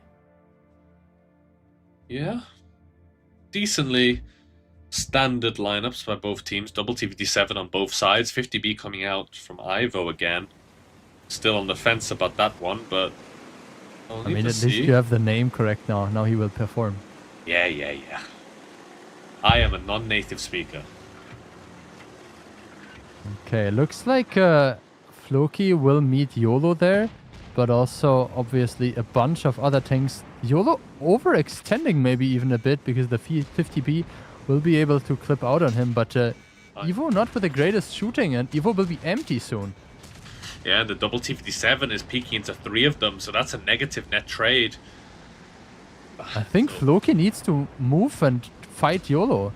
Yeah, but the 50B is dead can't. otherwise. He can't, because he'll get shredded by the BZs if he tries to help him. Ivo is dead. That's the problem with these one-trick pony strats. The 430U is completely safe there, and the 50B, they wanted to ram that 430, but the 430 was too quick, and now the T-57s and E4s are crossing. They know that CTR have a lot of tanks out of game. The IS-7, he won't do anything if they push onto the T-57s. Frawley, permatracked here. Prufus getting him out. Rexar pushing in. Woodog deleted. Crazy War not gonna do much better. YOLO clipping out Herman, pushing over onto the BZ of Conrad. Kono pushing back over. Lots of 1v1s all over the map, but the HP tells the story. CTR got schooled. It's all falling apart. You can see maybe they pick up like Conrad's kill or one more gun, but I doubt it, and I think Mafia knows exactly what they had to do. They executed it really well. They basically got the 50B for free, and now with the last push finishing up, very one-sided game. The thing with this strat of going into the middle, it worked for CTR earlier in the season because they did it against Cashback, and it was kind of the first time this strat was played. They kind of pioneered this going into the middle straight, a different way. Before the strat, we were seeing one team takes north, one team takes south, and we have a 10-minute stare off, right? But you can't keep doing it. If you keep doing it, people are gonna know. And this could have worked. If I think if they would have just sent only an IS-7. Like without the if 50B. if they get better timing and the 50B can ram the 430 to stop him from going into that position. But the 50B There's a was so much possibility. faster than the 430. The 430 wasn't even like in the road when the 50B was already passed by. Or maybe the IS-7 rams him something. But I think I would just only send the it's IS-7. difficult. I think the 50B needs to go where the IS-7 is. I didn't like the position that Ivo took because he just dies there, right? He gives his clip and dies, but he dies for nothing. He dies for 1600 damage, which is never worth it. No. But And then I don't know exactly what happened, but Frawley dying that early as well is a big problem for them. Like the Inspire tank, even if you have a bunch of autoloaders which might not get the greatest DPM boost from it. I feel that the game was kind of over when Frawley was dying because they were already crossing with the E4 and the double T57 onto two T57s. So the 50B was dead. The IS-7 was countered by the 430. It was 3 versus 2, pushing on the double T57s, and the field could just have been held. So it's just and now it's possible. 3-1 for Mafia, obviously, so match point. I mean, YOLO fired 14-14-14. You mentioned it. The 50B was just free farm. But yeah, I don't know. All the tanks from Mafia did kind of what they were supposed to do. Profuse was maybe the sacrificial lamb. Still did decent amount of damage for the time that he was alive. I mean, again, it's another day at the office for Mafia. No? Like, they're not needing to... You know, we had that one weird round where Mafia kind of looked like they didn't know how to play round. Yeah, they didn't know how to play World of Tanks. But apart from that, CTR are playing these aggressive strats and they're just running into a wall, and it's just simply not working. They need to switch up a style of play. No. And I mean, this game was 1 minute 58. The previous one was 3 minutes. Like, there's no need for them to like push the aggression that much on a map that has a lot of cover and hull downs. Like, yes, Mafia is great in playing control, but you don't have to be that afraid of like longer encounters. You don't have to like all in and gamble immediately, because that's what we saw like basically 3 times out of 4 now. First on Pilsen and then both the Ruinberg round, where CTR was kind of like putting the pressure onto Mafia, and Mafia said, sure, come and get us. And it didn't work out at all for CTR. Yeah, CTR need to switch something up here, because this aggressive style of play. But on the other hand, I don't want to see another CTR camp on Cliff either. What do you mean? I mean, this like I thought Guerrilla 114 SP2 situation. I thought the Czech teams always play aggressive in every game mode. I don't know. We'll have to see. Cliff, obviously, a very different beast compared to Ruinberg. You mentioned it previously, one of your favorite maps. Yeah, especially for competitive. You can do a lot. There's high ground, low ground. To be honest, I like the way the map looks. Old Cliff was quite dark, but here it's like summer, and it makes me feel like I'm in Greece. But you know, you gotta like the aesthetics. But yeah, it's a timeless classic of a map. So, and it's one of those maps where you can surprise an opponent. So if CTR are gonna pick up a round, well, 1, it's gotta be here, and 2, it should be here. We have Take it away, Phil. Yeah, I don't know. We have it again. The 60TP plus 114 SP2 combination. Yeah, a Batchat, CS, RHM, and BZ for CTR, and Mafia with a pretty, I would say, standard lineup: triple BZ, double CS, E50M, and 140. So CTR starting off with roughly 1.5k HP less, and they have to make the nearly 3k HP of the sniping tank destroyer work, because if that one isn't contributing, it's a very tough game for them. Yeah, we'll need to see how much CTR want to get up this hill in the beginning. Floki is going to cross and take that balcony position. Crazy War is spotted. Iov as well. Decent damage on the Crazy War. The start is not too bad for them. I mean, they get some decent positions. The Hurricane making it into the corner. They take the control over the hill. The light tank maybe a bit over eager. Not sure what he wants to do there. The thing is that all that's going to happen is at some point they're going to boost 2 BZs up there. A BZ is going to take maybe 2k damage going up, and then they're going to have 2 BZs, 1 nearly full health, 1 maybe around 1,000. And 2 BZs, they win this hill over a longer game. So CTR, they can't just sit in these passive positions. No, I think Cody can take the strike. He's quick enough to do that. Ivo needs to be a bit careful. He tried to trade there, but the 140 punished him. And yeah, I mean, talking about BZ's pushing up the middle, if we count the shots that would fly in there potentially, it's one BZ shot, maybe 160 TP shot, one 114 SP2, and 2 Hurricane shots. So it could hurt, but yeah, the Hurricane there gets spotted by the info tower, which the E50M basically has at its disposal whenever it wants to. And at some point, they might actually just push someone through, not even need it. Like, Rexar picks up the kill, and this is potentially the start of the end. There goes our predictions, but yeah. Look, this type of strat, it's been played since 2014. Holding tank in the mid, one tank just behind it, sniper tank, hold the hill defensively. It's such a hard one to play against a team like Mafia. You see, they're already reading this. Orjek's pulling back already because they can see it coming. It shows the experience and the knowledge of Mafia with the maps, that they're not leaving anything to chance. And it's just going to go from bad to worse from here, I feel, for CTR. 6,000 HP down, and I don't think this 114 is going to make the difference.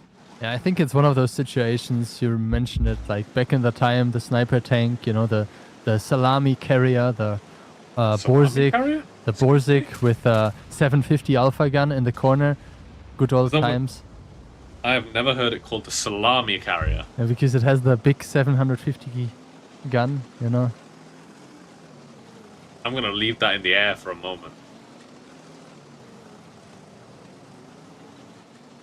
I mean, now you had some seconds to like sink it in. Do you like it more now, or are you still not happy about that term? I do like salami on sandwiches, but I mean, it's minus 8k HP, nearly minus 9k now. I think Mafia What's should your have favorite sandwich? This one in the back. I really like pastrami sandwiches. Oh, really? No, I think that's a nice combination of flavor. I like pepperoni and cheese. It reminds me of a pizza. Or like why ham. don't you just get a pizza in the first place then? Well, because it's not culturally acceptable to eat a pizza at my desk every day. Ah, so you're switching the Yeah, I'm fooling them, you know? the platform while keeping the same ingredients?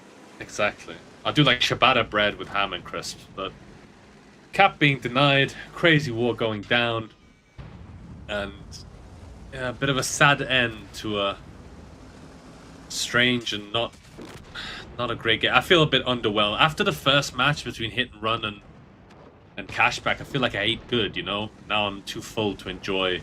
Yeah, this was not a great dessert. Let's hope for a nice match between W and Lotus, because Lotus started showing up in the match against CTR on Tuesday. But this is definitely not this. And maybe Mafia is even happy that they got decapped, because they can like pet their DPGs a bit more. Frawley might be able to put in one more good shot as well, but it won't make a major difference. He picks up, I think, Conrad there in the CS, but now he's spotted. He is tracked. 1k HP left, shots coming in left, right, center, and congratulations to Mafia. They secure the victory. Well, now it's out of CTR's hands. If Lotus play the game of their entire lives and beat W, it's going to be out of their hands now. I mean, it's a predictable result, but you know, we say it quite often. Sometimes it's not the fact that you lost, it's the way you lost. Yeah, and this was not a good loss at all. It really wasn't. There's not much to say about the game. And like the Hurricane in the corner did 0 damage. Yeah, he just got blinded. I think. No, they hit the info tower from the bottom. No, but it wasn't just that. Like, his death was blind, and as well, I think it's not just that. I think the E50M was pressuring from behind, which means Floki has to go forward. He can't he can't like hug the cliff face. You know what I mean? But so, yeah, you can see Ozech has 2k spot, and most of that will probably be him activating the radio tower and everyone shooting Floki. But yeah, I mean, like the damage 3k of Frawley, it's not really significant. Not that it matters anyway. The last kill pickup was when the match was over already, and I don't know, like this pushing the RHM through didn't really look like it was very helpful either. Like, I understand that they are maybe hoping that it's like a heavy donut commitment from Mafia, and they can take some extra map control and maybe push even like the RHM through to the 5 line. But Mafia did a really good job. Yeah, but they didn't need to work for it. The thing is, if CTR wants to make this work, you ditch the light tank and you have an extra tank lower. Because that extra tank lower, it means that Floki can hug the side of the hill and not get blinded to death. If he hugs the side of the hill, there's like a little bit of a low ground. You can kind of hang off the cliff that you can stay completely safe. If he goes up to get shots, that's when you can get blind fired. So they needed a tank for lower. A tank for lower would have helped them shoot the hill as well. This light tank around the hill, I don't understand what the plan was with that. Maybe if they played full lower side. No. I don't think Mafia is going to take any risks against CTR. I think they're just going to play pretty standard, go middle, and maybe CTR are overthinking it. Maybe they're underthinking it, but this simply was not it. We need to see them coming back strong next year. Or next season, so. I mean, it's still in their hands to potentially play the relegation and win that one, but it's not in their hands what will happen in the next game. We'll have W versus Lotus after a short replay break.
Hello ladies and gentlemen, and welcome back for the final match of the regular season between Lotus and W, and it's an important match as well for mainly Lotus. Only Lotus at this point in banter. Yeah, W can't catch Mafia anymore, so Lotus have it all to play for in their hands if they pull out the game of their lives against W. They can get that coveted 5th spot that gives them automatic OLS qualification in the future. It's gonna. I mean, if there's a top 4 opponent they want to play to try and beat, I would say it's probably W at this time. However, before we jump back into the action, a quick shout out to our sponsor. Surfshark is the official sponsor of the Unsought Legends Series League Season 5. We're very happy to have them supporting the tournament. Surfshark is a VPN that helps keep your connection secure and private, whether you're gaming, traveling, or browsing online. It works on unlimited devices and is fast and easy to use, exactly what gamers need. No need to worry about one subscription that covers everything. Surfshark has you covered. Surfshark has prepared a special offer specifically for the viewers at home. Just head over to surfshark.com/OLS or use code OLS at the checkout to get 4 extra months of Surfshark VPN completely for free. You can find all of the details through the clickable Surfshark banner on the official World of Tanks Twitch channel. You just gotta scroll down a little bit, but now let's get back to the action. Yeah. So the question is, how serious does W take this? Well, I mean, it doesn't make any difference for them. Exactly. That's downside. Do they? for CTI. We need to know. Do they have any ill will towards CTR? To doubt they do. I mean, what do they say? The best training is real training, right? The actual games. So I do think they take it seriously. I don't think they're gonna show any major strats. They're gonna save those for the playoffs, but still, you know, the best training is when it's real, right? Yes, this is true, but you also don't want to reveal anything. Well, yeah. Like I said, they want to save their strats for the playoffs. We're probably going to see some very standard stuff from W and Lotus if they've got anything cookie in the back room. Now's the time, friends. It's going to be quite interesting to see what maps are chosen, actually, on Lotus and W's side. I feel W might just take... I don't know if W have a permaban. You'll probably know a bit better than me. I won't be surprised if they took it here, just because they don't care, you know? Well, I want to see what comes out of this. Is Lotus up to the task to beat a W that potentially doesn't really care that much? That is a good question. It's also nice to see that I got my prediction right in the previous one banter, putting you on 2 points now, is it? I think 2 points behind at this point. Do you want to keep loading or not? Nah, I'm just, you know, like, in the first hard part of the season, you had so much self-confidence, you know, like, I'm doing great, I'm doing fantastic. Listen, no one ever remembers second, alright? Second doesn't get remembered much more than third, so yeah, but like, still a loser here. Think about it this way, you know, I'm like, Manchester City, I've got some titles, you're like, I don't know, Southampton, you know, who cares? Yeah, recently promoted and your ass in the beginning. Recently promoted, nice, congratulations, wow. Fantastic. Brought in. They said you couldn't handle it on your own and they needed me to come in. But predictions, Daki, community predictions. Do you think that's accurate? Yeah. I mean, although, you know, with the fact that Mafia won, I would swing it a little bit more towards Lotus, you know? Fair enough. Maps. Ban of Cliff, quite a surprising one. Cliff is always a map where weaker teams tend to be able to surprise opponents. Pilsen, Polish Stronghold, Himmelsdorf being banned, Murrow being taken, W's preference map. We've seen them so many times with the so-called rat tactic. Ents being picked with Runeberg as a finale. I don't think these maps tell us that much, to be honest. No, I really just want to see how W plays it out, to be honest. Yeah, I mean, I'm surprised they take Murrow, actually. A lot of teams will ban Murrow against W. Maybe that's why they pick it, because they know they're not going to play it later on, because people will ban it against them, because they've been traditionally quite good on it. But, yeah, again, we haven't seen that much Ensk this season, actually. It's been a couple of play days since we've seen an Ensk, actually. So, if we get there, might see something. Yeah, that's indeed the case. Ensk used to be very, very played often, but now it's kind of forgotten as well. But we're going to start it off with Pilsen. Now, this is an interesting one. Prediction-wise, though, I went a little wild here too, and so did you. Oh, yeah. I forgot that W had no chance, but, I mean... No, they did until Mafia. Mafia was Well, the decider. Yeah, but I don't know. Lotus haven't shown me anything. I mean, I think every prediction with Lotus, I've put 4-0, except when they played CTR. I mean, they're coming into this game on a 1-win streak, which is something. But, I mean, every time I've gone 4-0 with Lotus, I've got the prediction right. You always go 4-1 and get it wrong, so Lotus are my my good luck charm. Well. I don't know, I just felt like this, I mean, you know, like at the same time, you gotta kind of predict like what happens in the first match, you know, so it's hard to say. But Lotus coming out with the E5, the BAT, the 430U, the double push B, the E4, and the RHM. Yeah, W on the other side. Double BZCS, double 50M 140s. Two of them. 50M gets switched, so now we have three of them. Very aggressive lineup by W, maybe showing they don't care that much. Might just go for the straight brawl, but E50Ms over 430s is always an interesting choice. There's a bit of a debate, obviously. One is E50M has the better gun, but it's a lot bigger, a little bit less camo, which isn't decisive factor in my opinion, but still it does make a difference. I think the profile of the 430 makes a big difference. The fact that you're a lot like squishier. You're squished, so it's not very long and it's not very tall either, which can help you on those coal piles. In the beginning though, the triple E50M moving towards the 6 line, 140 moving towards the east. Klurf, Itox and Mentos might just push down that factory. That's exactly what's going to happen. Nepal and Pilter spotted out as well. Jordan hits the first shot. Now the E50Ms get spotted out. And W is going for that big old over push in the beginning. Jordan rolling back with that Juggernaut ability activated. Can they keep him locked in position? There's the first track shot. There's the second track shot. And Jordan seems to be in a lot of trouble in that E4. He does make the shot. But can they retrack him once more? It does seem to be the case. They find another track on Jordan, this time without ability. But this time he's going to be able to repair it though. So he rolls back behind that. 1.1 KHP remaining. And what does W do now, except for take a strike to the face? That one hitting on 2 could have been better. Yeah, Nepal peeked out in that type, but there was a bat and a Fosh waiting for him. The thing is now, W making the good decisions, rotating over, and Botsik is not escaping in time here. In the meantime, Lotus are flanking with this bat shot on the 1-2, but it's taking too long. He's going into the game, opting not to go for the strike. In the meantime, IO's chasing down Botsik, but Lotus are trying to collapse on these tanks. But what are they pushing into? BZs and E50Ms. Nepal will go down here to the Fosh. Piotr going in. It's an absolute scrappy brawl. Twist on a one-shot. Toxic not doing that much better in the healing phase of the ability, but he should go down in the next shot.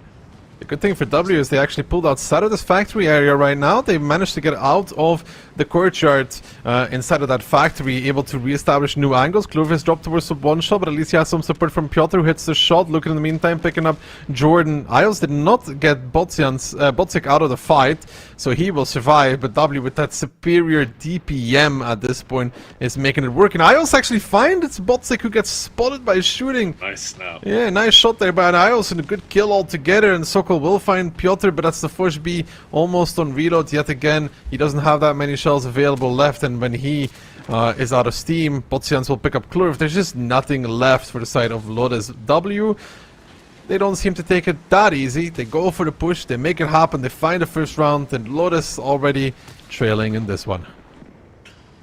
Yeah, I mean, we can kind of see the style of play. W just going for that straight fight, kind of just, you know, no brain, just player skill. But it worked out. They got the E4 of Jordan permatrack down to about half HP. Nepal made a bit of a mistake peeking onto the Type 5 and taking a bit of a clip from the Batchat and Fosh B combo. Light Tank running away, wasting Ios' time a little bit. But yeah, overall, Lotus forced to re-push into this high DPM setup, which is never that easy. You know, so many 50Ms. You're getting shot every 5 seconds, 400 alpha. Solid by W. Simple and effective. Yeah, it's a good move there as well when they pushed back outside of the factory, eliminating some crossfire, killing whatever was in front of them, and they don't seem to be taking it that easy. It was a simple strategy we've seen before, but it works, and Lotus is not able to handle it. Good thing from W to see is that they're not giving it for free. Lotus probably praying that W starts trolling a little bit, but it doesn't seem to be happening. No, in the first one.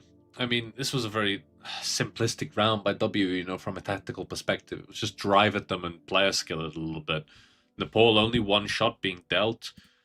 Not that much what you want to see, but I mean, he just made that wide peak and took a lot of damage from the Foshans and the bat chats. But yeah, this match didn't really tell us that much. I mean, we kind of have to look at Lotus, how they're playing, more than we need to look at W, because it's them who's got everything on the line. But yeah, they need to step it up, especially because this is their map pick. Good damage shot from Tuka, nonetheless. But Botsic getting caught there by Ios, by getting caught in general, was a good rotation from W. Very quick to with that 140. Great DPM, chasing them down, finding the shots, finding the kill even later, which shouldn't happen. But even then, Botsic is never going to have a big factor in that game anymore after that. No, I mean, it's a full shootout, and in a full shootout, you want fighting tanks. Like, there's no slow engagement where Botsic can have a big impact. I mean, sure, maybe if he has perma shots, he gets out 2-3k damage. I think the result's the same. I mean, you can argue he was effective. Ios was out of the fight for a long time. If you can bring the Inspire medium out of the main engagement for a long time, you're trading a light tank for an Inspire medium, which is a net positive for Lotus.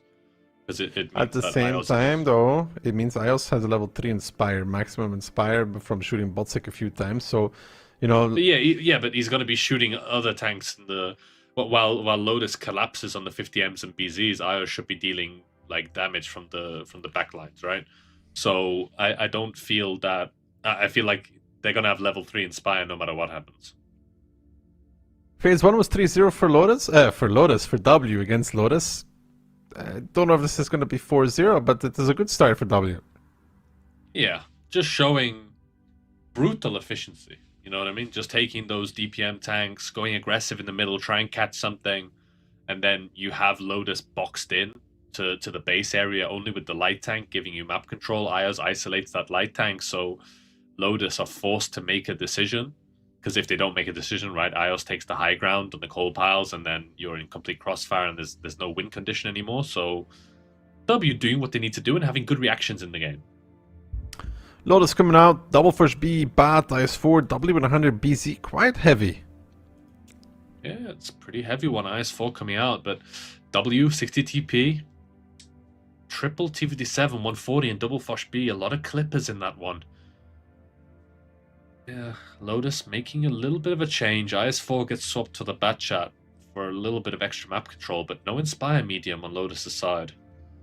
Still very heavy though. W has that real amount of burst with those triple 57 and double Fush B, but it's not an easy lineup to execute. No, it's not. They put Jackie F and it's lost. Oh, is he in? Oh yeah, he is. And you know what's funny? He's still the furthest back of all the Foshes. Surprised? No. If Klurf, That's exactly where he was born to be. if Klurf pushes this at this time, possible. Klurf pushes this at this timing though, Tuka is in trouble. Klurf is unspotted, finally spotted now. Opts to not go in though, it doesn't want to show. Takes a big one from Twist, but it's not that bad. Oh, takes one from Toxic as well. This is not that good actually. Jakefa is denying these double Fosh of Botsic and Sokol to going in to reinforce, but Oof. yeah, Lukin, the T57's absolutely clipped out Sokol. Now that the T57's on reload, is going to pressure out Klurf, but it's not that great. Klurf takes one from the middle, so they've traded 1-for-1 in the Foshes, but Tuka's taken a lot of damage in that bat chat. Yeah, you would favor W in that trade nonetheless. The 57's now on reload. Mentos looking back enough. Tarks, Jordan, Botsians in the meantime pushing up against Piotr. He's a little bit isolated in that 60p, trying to get safe, but he has no cover right now. In the meantime, 57, 140 flanking from behind, and the HP evening out altogether again as main, because Piotr's in a lot of trouble there in that 60p. He doesn't really have any cover whatsoever, just getting pushed, and Mentos is now moving back in, but his T57 Lukin starting to clip out on Botsians. getting some really good shots, and Mentos in return also finding connection after connection, but he is out of steam in that 57. He's getting chased down, and here comes the Fosh B, Dojakefa, the man who can in his Fosh B, looking for an execution there on Twist. Doesn't seem to be able to get it just yet. Looking for it now, gets it with the ram. He can just do anything, I guess. At this point, he can kill them without even shooting at him. A one-man army kept hidden until the very last playday. Yeah, this is the final secret weapon, but WR still down on HP in a 4v4. The Batchat of Tuka is on reload. The Fosh of Sokol also on reload. Lukin coming in with the full clip. They delete him, and now Tox is just all on his lonesome. Tuka is behind there with backup, but he can't realistically peek because Itox will clip him out. Gives one to Itox though. Gives another one. Leaves Itox on a one-shot. Itox almost getting caught there. Jakefa now back in. Round 2 Electric Boogaloo fully loaded. Jordan picks up Itox. Jakefa trying to clip out. He's a one-shot. Damage instead of making the kill. Ios finds the kill though. He's hiding behind the wreck. The man, perfect awareness, the perfect hiding. He's been baiting his teammates for so long that he knows exactly how to hide behind them, dead or alive. Looking for Tuka, doesn't get the shot though.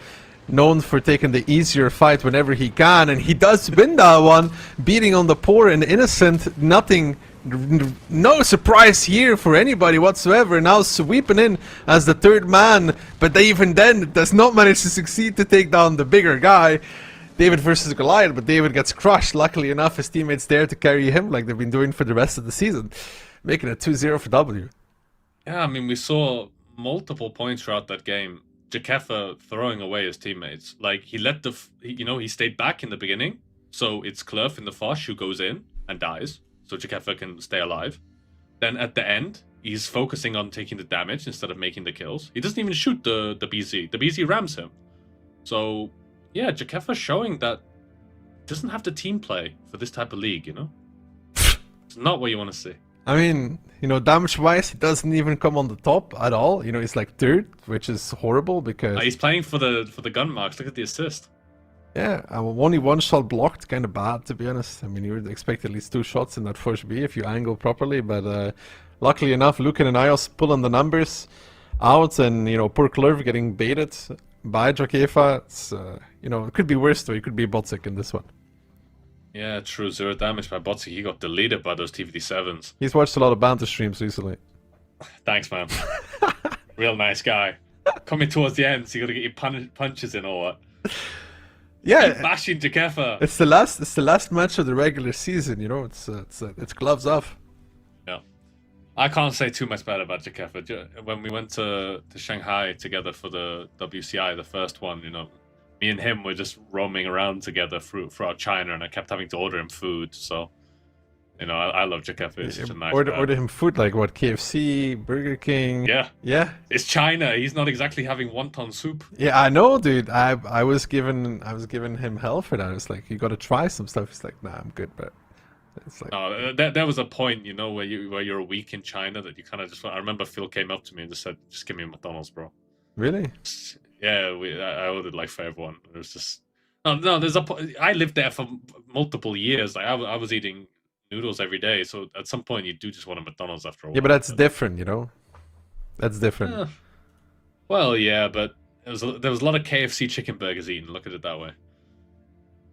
Even then, well, nonetheless, the real winners right now are W with a 2-0 scoreline, and Lotus. If they don't win this, it's at the end of the day deserved that CTR. Over the course of the season, I think it's more deserved for CTR to make it through in that automatic spot at number 5 than it is for Lotus. I think that they've won a lot more individual rounds. They haven't won matches, but they've won. They've thrown a few matches against top teams that they should have won. Yeah, exactly. And they've won games against top matches that they deserve to win. So. They have been, over the course of the season, the better team. They've had the more innovative tactics. When you're the lower seeded team, you've got 2 options, right? You've got 3 options. You play hyper aggressive, you camp, or you try and surprise with something innovative and new. We saw this on the Runeberg where they put the IS-7 across. Now this strat has been reviewed and countered. So it's not really viable anymore. It's one of those Trojan horse strats where you can do it once. But Yeah, I think over the course of a season, CTR do deserve to get that automatic spot. In summary, I agree with you. Yeah, I mean, I think if you just look at the results, you'll be like, you know, CTR just did a bit better, but Lotus still has opportunities, but they need to win for that, and W is not giving any quarters so far. Lotus, BZ, double bat, W50M, a 430U, and an IHM. W, triple BZ, 140, double 430U, and RHM. Jakefa still in the lineup. The real question is, who got benched for Jakefa? Because that's kind of embarrassing. Oh, Nepal electricity went out. Ah. They asked to play with 6, but we told them they have to use Jakefa.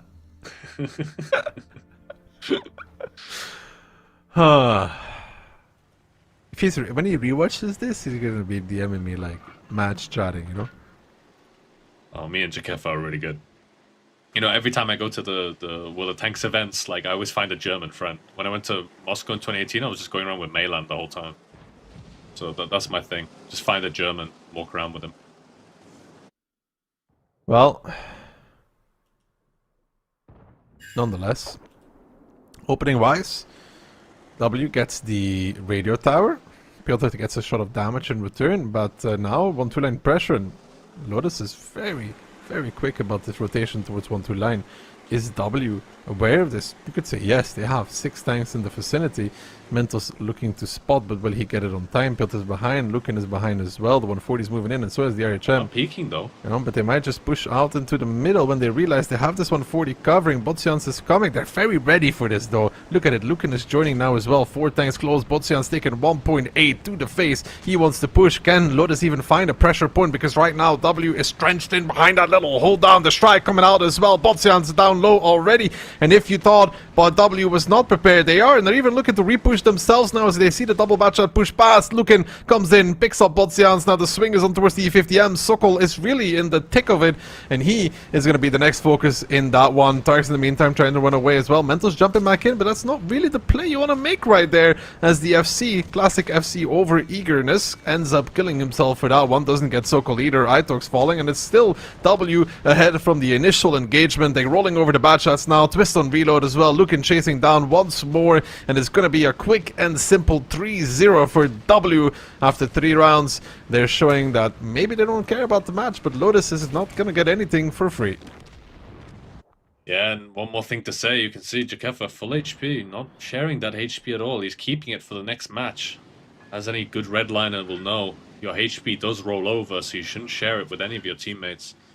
But what to say, I feel Lotus had an opportunity if they went super early in, up and over, ramming with those 50Ms and get that DPM in, but stopping on this corner. We just saw Botsians take a ton of damage, and the E50Ms didn't really capitalize on the fact that W shot that low DPM BZ. So W was pretty ready though. Gotta give it to them. No, I'm not saying that, but I'm saying the BZ should boost in, take all the shots, the 50Ms go up and over, make rams and use that DPM. It's not going to be easy, but I think it's a better play than what we saw here. If the batchets go up and over as well, you can isolate that pocket and make a lot of very quick kills. And if you can gain a tank or 2 advantage, you can snowball from there. I think just playing the peeking game against ready tanks with a 140 and crossfire is just not it. Because the batchats can't cross on the red line either, because then they get volleyed from the caps. For this to even work, the batchats need to be with the group to push over, and it would still be a very, very, very hard fight. Yeah, definitely. But, you know, W trenched in, and Jakefa probably called it, you know, pull back, form around me, guys, shield, I'm low, shield. He took 1 shot of damage that game. He's probably like, they're shooting me, guys, take shots. Yeah, clear shield me, I gotta hide. Yeah. But 5k by Jakefa, stand up. You know what's nice as well? When we go into the playoffs, it's gonna be the MVP page, and it's just gonna be Jakefa, you know? Like 3 games played, 5k average damage. You know, it's gonna be one of those. Crucial, me and school projects. I mean, you know, it's you know, you put him in, it's like making a substitute in like the 93rd minute. You know, you're like, well, we'll give him a few minutes, you know, just to feel the pitch and, you know, make him feel part of the team. Yeah, exactly. You're already like 3-0 up. You just want to get some minutes in him. Yeah, and he comes on and he starts like sprinting forward. You know, just you never know. Full energy. You never. 2 Yeah, minutes. yep. You never know. You never know. Crucial. You know, well, Was all in all, 3-0, and yeah, I need to look at the standings. I don't think it matters at all. They were so close. No, Lotus are out now. They needed clean points. Did they need clean points? They did. They needed clean points. I'm double checking just to be sure. They have 7 points. CTR have 12. No, they have 10 points, Oh, and no, CTR they has have 10 11. points. Not. Anyway, I don't know how to count, Daki. All right. I have known this for a long time. Don't worry. Thanks, man. Final match of the regular season is the most enjoyable one. I'm glad I signed up for this one. Yeah, me too. I could have been on replays right now instead of enjoying myself mocking Jakefa. It's not mocking, it's praising. Praising his style of play. And style is a word, but I wouldn't use it. It's a highly defensive style of play. You let everyone die while you do the damage. Maybe I'll play the Gorilla this time. German in a gorilla. That would be the perfect tank for him, you know? What is the most cooked lineup they could bring? Well, for my prediction, I hope it's fully serious and they might Oh, wipe true! the You Lotus. did predict 4-0. What? Nah, we can't have this. We cannot have this. We can. Nah. Stop. I know you're messaging them right now. No. Stop. I'd rather have Kihan be right than you. However, round number 4. W, Quad BZ, an E50M, a 140, and an IHM. Lotus with the interesting one. 60 TP, E100, IS4, E50M, 430U. I think that's the first time we've seen it this season. It gets changed. So W100 on this map is a wild one, but E50M, double 430U, and an RHM. Kind of wanted to see the V4. Well, if there was any time to bring out your most deeply hidden strats from the book all the way at the back, page 99, do not use this unless in dire circumstances. Now would be the time for Lotus. Yeah, you don't read books over 100 pages, do you? You only read books with pictures, so you know. You only read books with colors. Better than pictures, you know, like they probably make noise as well, you know, banter looking at the zoo, and then it's like a picture with a little noise. I could see you. No, my books taught colors, not animals. Well, maybe shapes, you know, circle. What is a circle?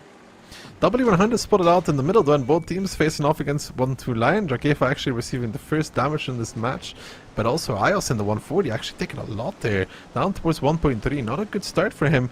Kind of getting outplayed in the beginning. Jordan finding a good position. So opening wise, Lotus, this has been the best they've gotten so far, to be honest. Itox is boosting back in the BZ. I'm not sure about this one. Jordan is running. He realizes W is coming for him, and he is hightailing it out of there. Minus 2k, but I don't think he's going to survive for that much longer. Lucan is coming as well. The RHM on the eastern side is taking the strike. That is Klurf. Jordan will not die to that one, though. 488.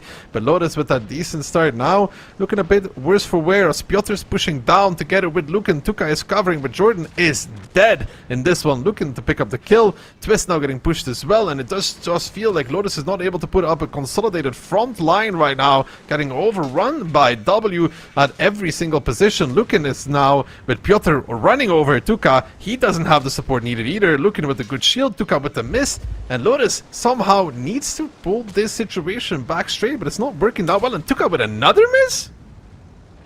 Yeah, that's not great. Missing with such an accurate gun at such close range. Finally just decides to shoot Lucan. Jakefa playing Ring a Rosie, finally promoted to the front line. So might go down here, finally gets taken out. The first to be eliminated, but Twist and Tuka fall in quick succession. Botsian's in the middle of no man's land, surrounded by these mediums, not able to do anything. So much HP on Sokol in the back. The RHM boxed into the corner with Klurf in the south, and it's all over for Lotus. Yeah, for Lotus, this is a really kind of a bad round because they have equal number of tanks there almost with initial damage, and they just Yeah, get but the initial damage is on the 140. sure, but They they still get pushed first, and they are not getting pushed by really high DPM by BZs. And they're unable to do really anything. All they did was kill Jakefa, which is already impressive enough by its own merit. Yeah, what do you what do you explain? How did Chikefa get to the front line? How did that happen? Honestly, his teammates probably chained the tank behind him and like dragged him all the way over there and put. Kicking and screaming. The only way you get Jakefa to the front is, I don't know, you know. Everyone else dies. The front comes to him, you know? Yeah, it's like he's facilitated in front line, but normally he would do it on a green screen, but this time it was for real, you know? Yeah, exactly. Oh, but the only tank going down, I mean, this was the That's the round worst Lotus gameplay really. I've ever seen. You know, W could have won this round 7-0, but of course there's always this one guy that has to ruin it. It's just unbelievable. It's just so disappointing, man. Never any positivity for Jakefa. The one time he gets to the front line and actually does something, you still got to put him down. Well, he has to enjoy the moment, you know. Gotta make some content. We Yeah, truly very true. He plays 3 rounds in an entire season. three sure behind three impressive rounds. You know, the DPG is up there. I think that this BZ round probably dragged it back down, but still. When you only have 5 rounds in the entire season, a bad one would drag it down, yeah. Yeah, he does, but that's it for the OLS Season 5, the group stage. The final standings will come in. It's going to be hit and run on top. Then, what is it? Cashback, Mafia, W, CTR, and Lotus. Lotus getting 4-0'd here, quite deservedly so. I feel like in this last round, they definitely had an opportunity to take it, but it just didn't happen, and my prediction is correct, so I'm now, yet again, right on your ass, Aki. Yeah, well, enjoy the smell, I guess. Tark's coming out with 3.8k damage, but Jordan only getting 2 shots in that. You know, he committed forward, looked nice, but it wasn't that nice. Oh, Jakefa on the bottom of the scoreboard as well. Imagine the lighting doing twice as much as you in your BZ75. Imagine. But things happen. Even a Jakefa can have a bad game every so often, but yeah, in this one there just wasn't much to see. I mean, it's boys to men. That's the thing in World of Tanks. We have 4 highly established teams that perform on that top level, and everyone else is always chasing them, and you see it here. Lotus, they survived the first stage, but the second stage, I'm not even sure if they won a single round outside of the CTR match. And yeah, they will be out of this competition. No automatic promotion for them. CTR no increased prize money. And, CTR are very happy though in return, you know. They make it to another season. I don't know if they're happy. I'm getting some messages at the moment about the Mafia game, but yeah, they get the automatic promotion. So we'll need to see if they come back next season stronger. But not that much else to say really about this match. It was as one-sided as it gets. This round, I would say, skill diff. Yeah, I would agree. It took us place as well at some point when one tank starts shielding the other. It's not worth to try and find that pixel shot to do the damage against the low HP. Just do the damage, you know, like just do the damage. Because every second you're aiming for that cupola, you're missing out on DPM, especially on a tank with such a quick reload as an E50M with the improved funny button. But final standings, been an interesting group stage season. Weekend at the bottom, not a single win. Very surprising 7-loss streak. Vulgus 1 win right at the end, but not enough to save them. Lotus. But is this right? So W is third after all? Are they? Look at the difference, because they didn't lose a single round to Lotus. That's funny. That is very funny, actually. And you know what? I didn't even think about this. Mafia beat W in the previous playday, so if it was equal on difference, Mafia would be above them. Well, that's very funny. That's €1,000 right there, because Lotus couldn't win a round. So for W, there was something. W did play. Yeah. W did play it seriously. It seems like we overlooked something. Yeah. Thank God for my prediction. W stealing third away from Mafia there. Well, unfortunate. Can't right at the end. Now that that game on Sand River between Mafia and Hit and Run hunts them even more. Yeah. Where Monster stole away the round. Yeah. Literally yoinked it from their fingers. Not just the round, but also there would be a point. Yeah, it would be. Well, yeah, it would be a 1 extra game won, which would have put them over the game difference. But they also get a point because it would have been tiebreaker. So that would have been enough Ooh, to put them 1 I also up. have some secret info that the pen ratio from the K5 bounced 2 or 3 shots in the last round of Morovanka. Just, you know, aye. Aye. Even the observers quoted, we didn't want to show it because, well, viewer discretion. Yeah. But that's the thing, you know, €1,000, 200 HP difference in a draw costs Mafia €1,000 between the team. But looking at the brackets, upper bracket, Cashback and W hit and run with that first place. They go straight to the upper bracket final. Mafia now in that lower bracket final. No secondary chance for them if they have one game to play, and if they lose it, they're out. It's such a disaster for Mafia, though. Like, they go from being on top of the leaderboard for quite a while towards the top places to then losing out on the 3rd position in the last play day. Yeah, well, they shouldn't have gotten 4-0'd by Cashback. I mean, they needed to put up some fight in their previous games, and I mean, I can't exactly say that W deserved to be above them, but that's one of the nice things, right? When you have your hard opponents in the beginning, and you have your easy opponents at the end, you have that chance to get it back in fantastic fashion, which W did, and yeah, as we said, that's €1,000 difference right there. Well, I mean, Mafia can pull themselves up at the thought that W has completed that run before from the lower bracket all the way to the finals to winning. So it has been done before, but it's a tall order because you don't get any second chances, of course. Yeah, that lower bracket run, I've been there myself, not an OLS, but it is not an easy run all the way to the bottom. You still choosing, the bundles here, base, advanced, and that Oracle bundle, of course.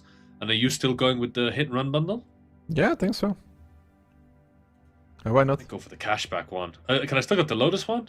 I think so. The bundles, however, guys, not forgetting you, that today is the last chance for the bundles. They will be discontinued in the morning. So if you want to participate with the Oracle predictions, it is important that you do so within the required time frame, which means do it tonight because tomorrow morning they're gonna be gone. So if you were still wondering, it's time to finally put the money where your mouth is and pick a favorite for the finals. Banter's going with cashback. I'm going with hit and run. I don't know where Phil and Key are going. I feel like they have to pick W and Mafia now, right?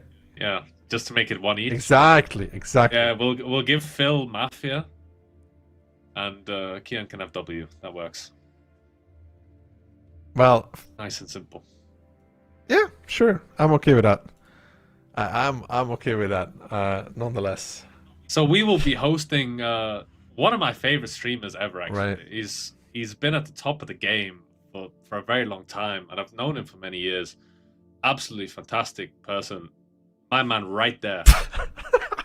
Good right there. Good job, buddy. That kills Good off. job, buddy. Beautiful. Nice. That was fantastic. That was a key hand level moment right there. This was it for today. When we come back, don't forget it's going to be on Saturday. The playoffs will start. We'll crown champions on EU. We'll also crown champions on NA. Saturday, it all starts. See you then for the playoffs. Have a wonderful night. See you guys.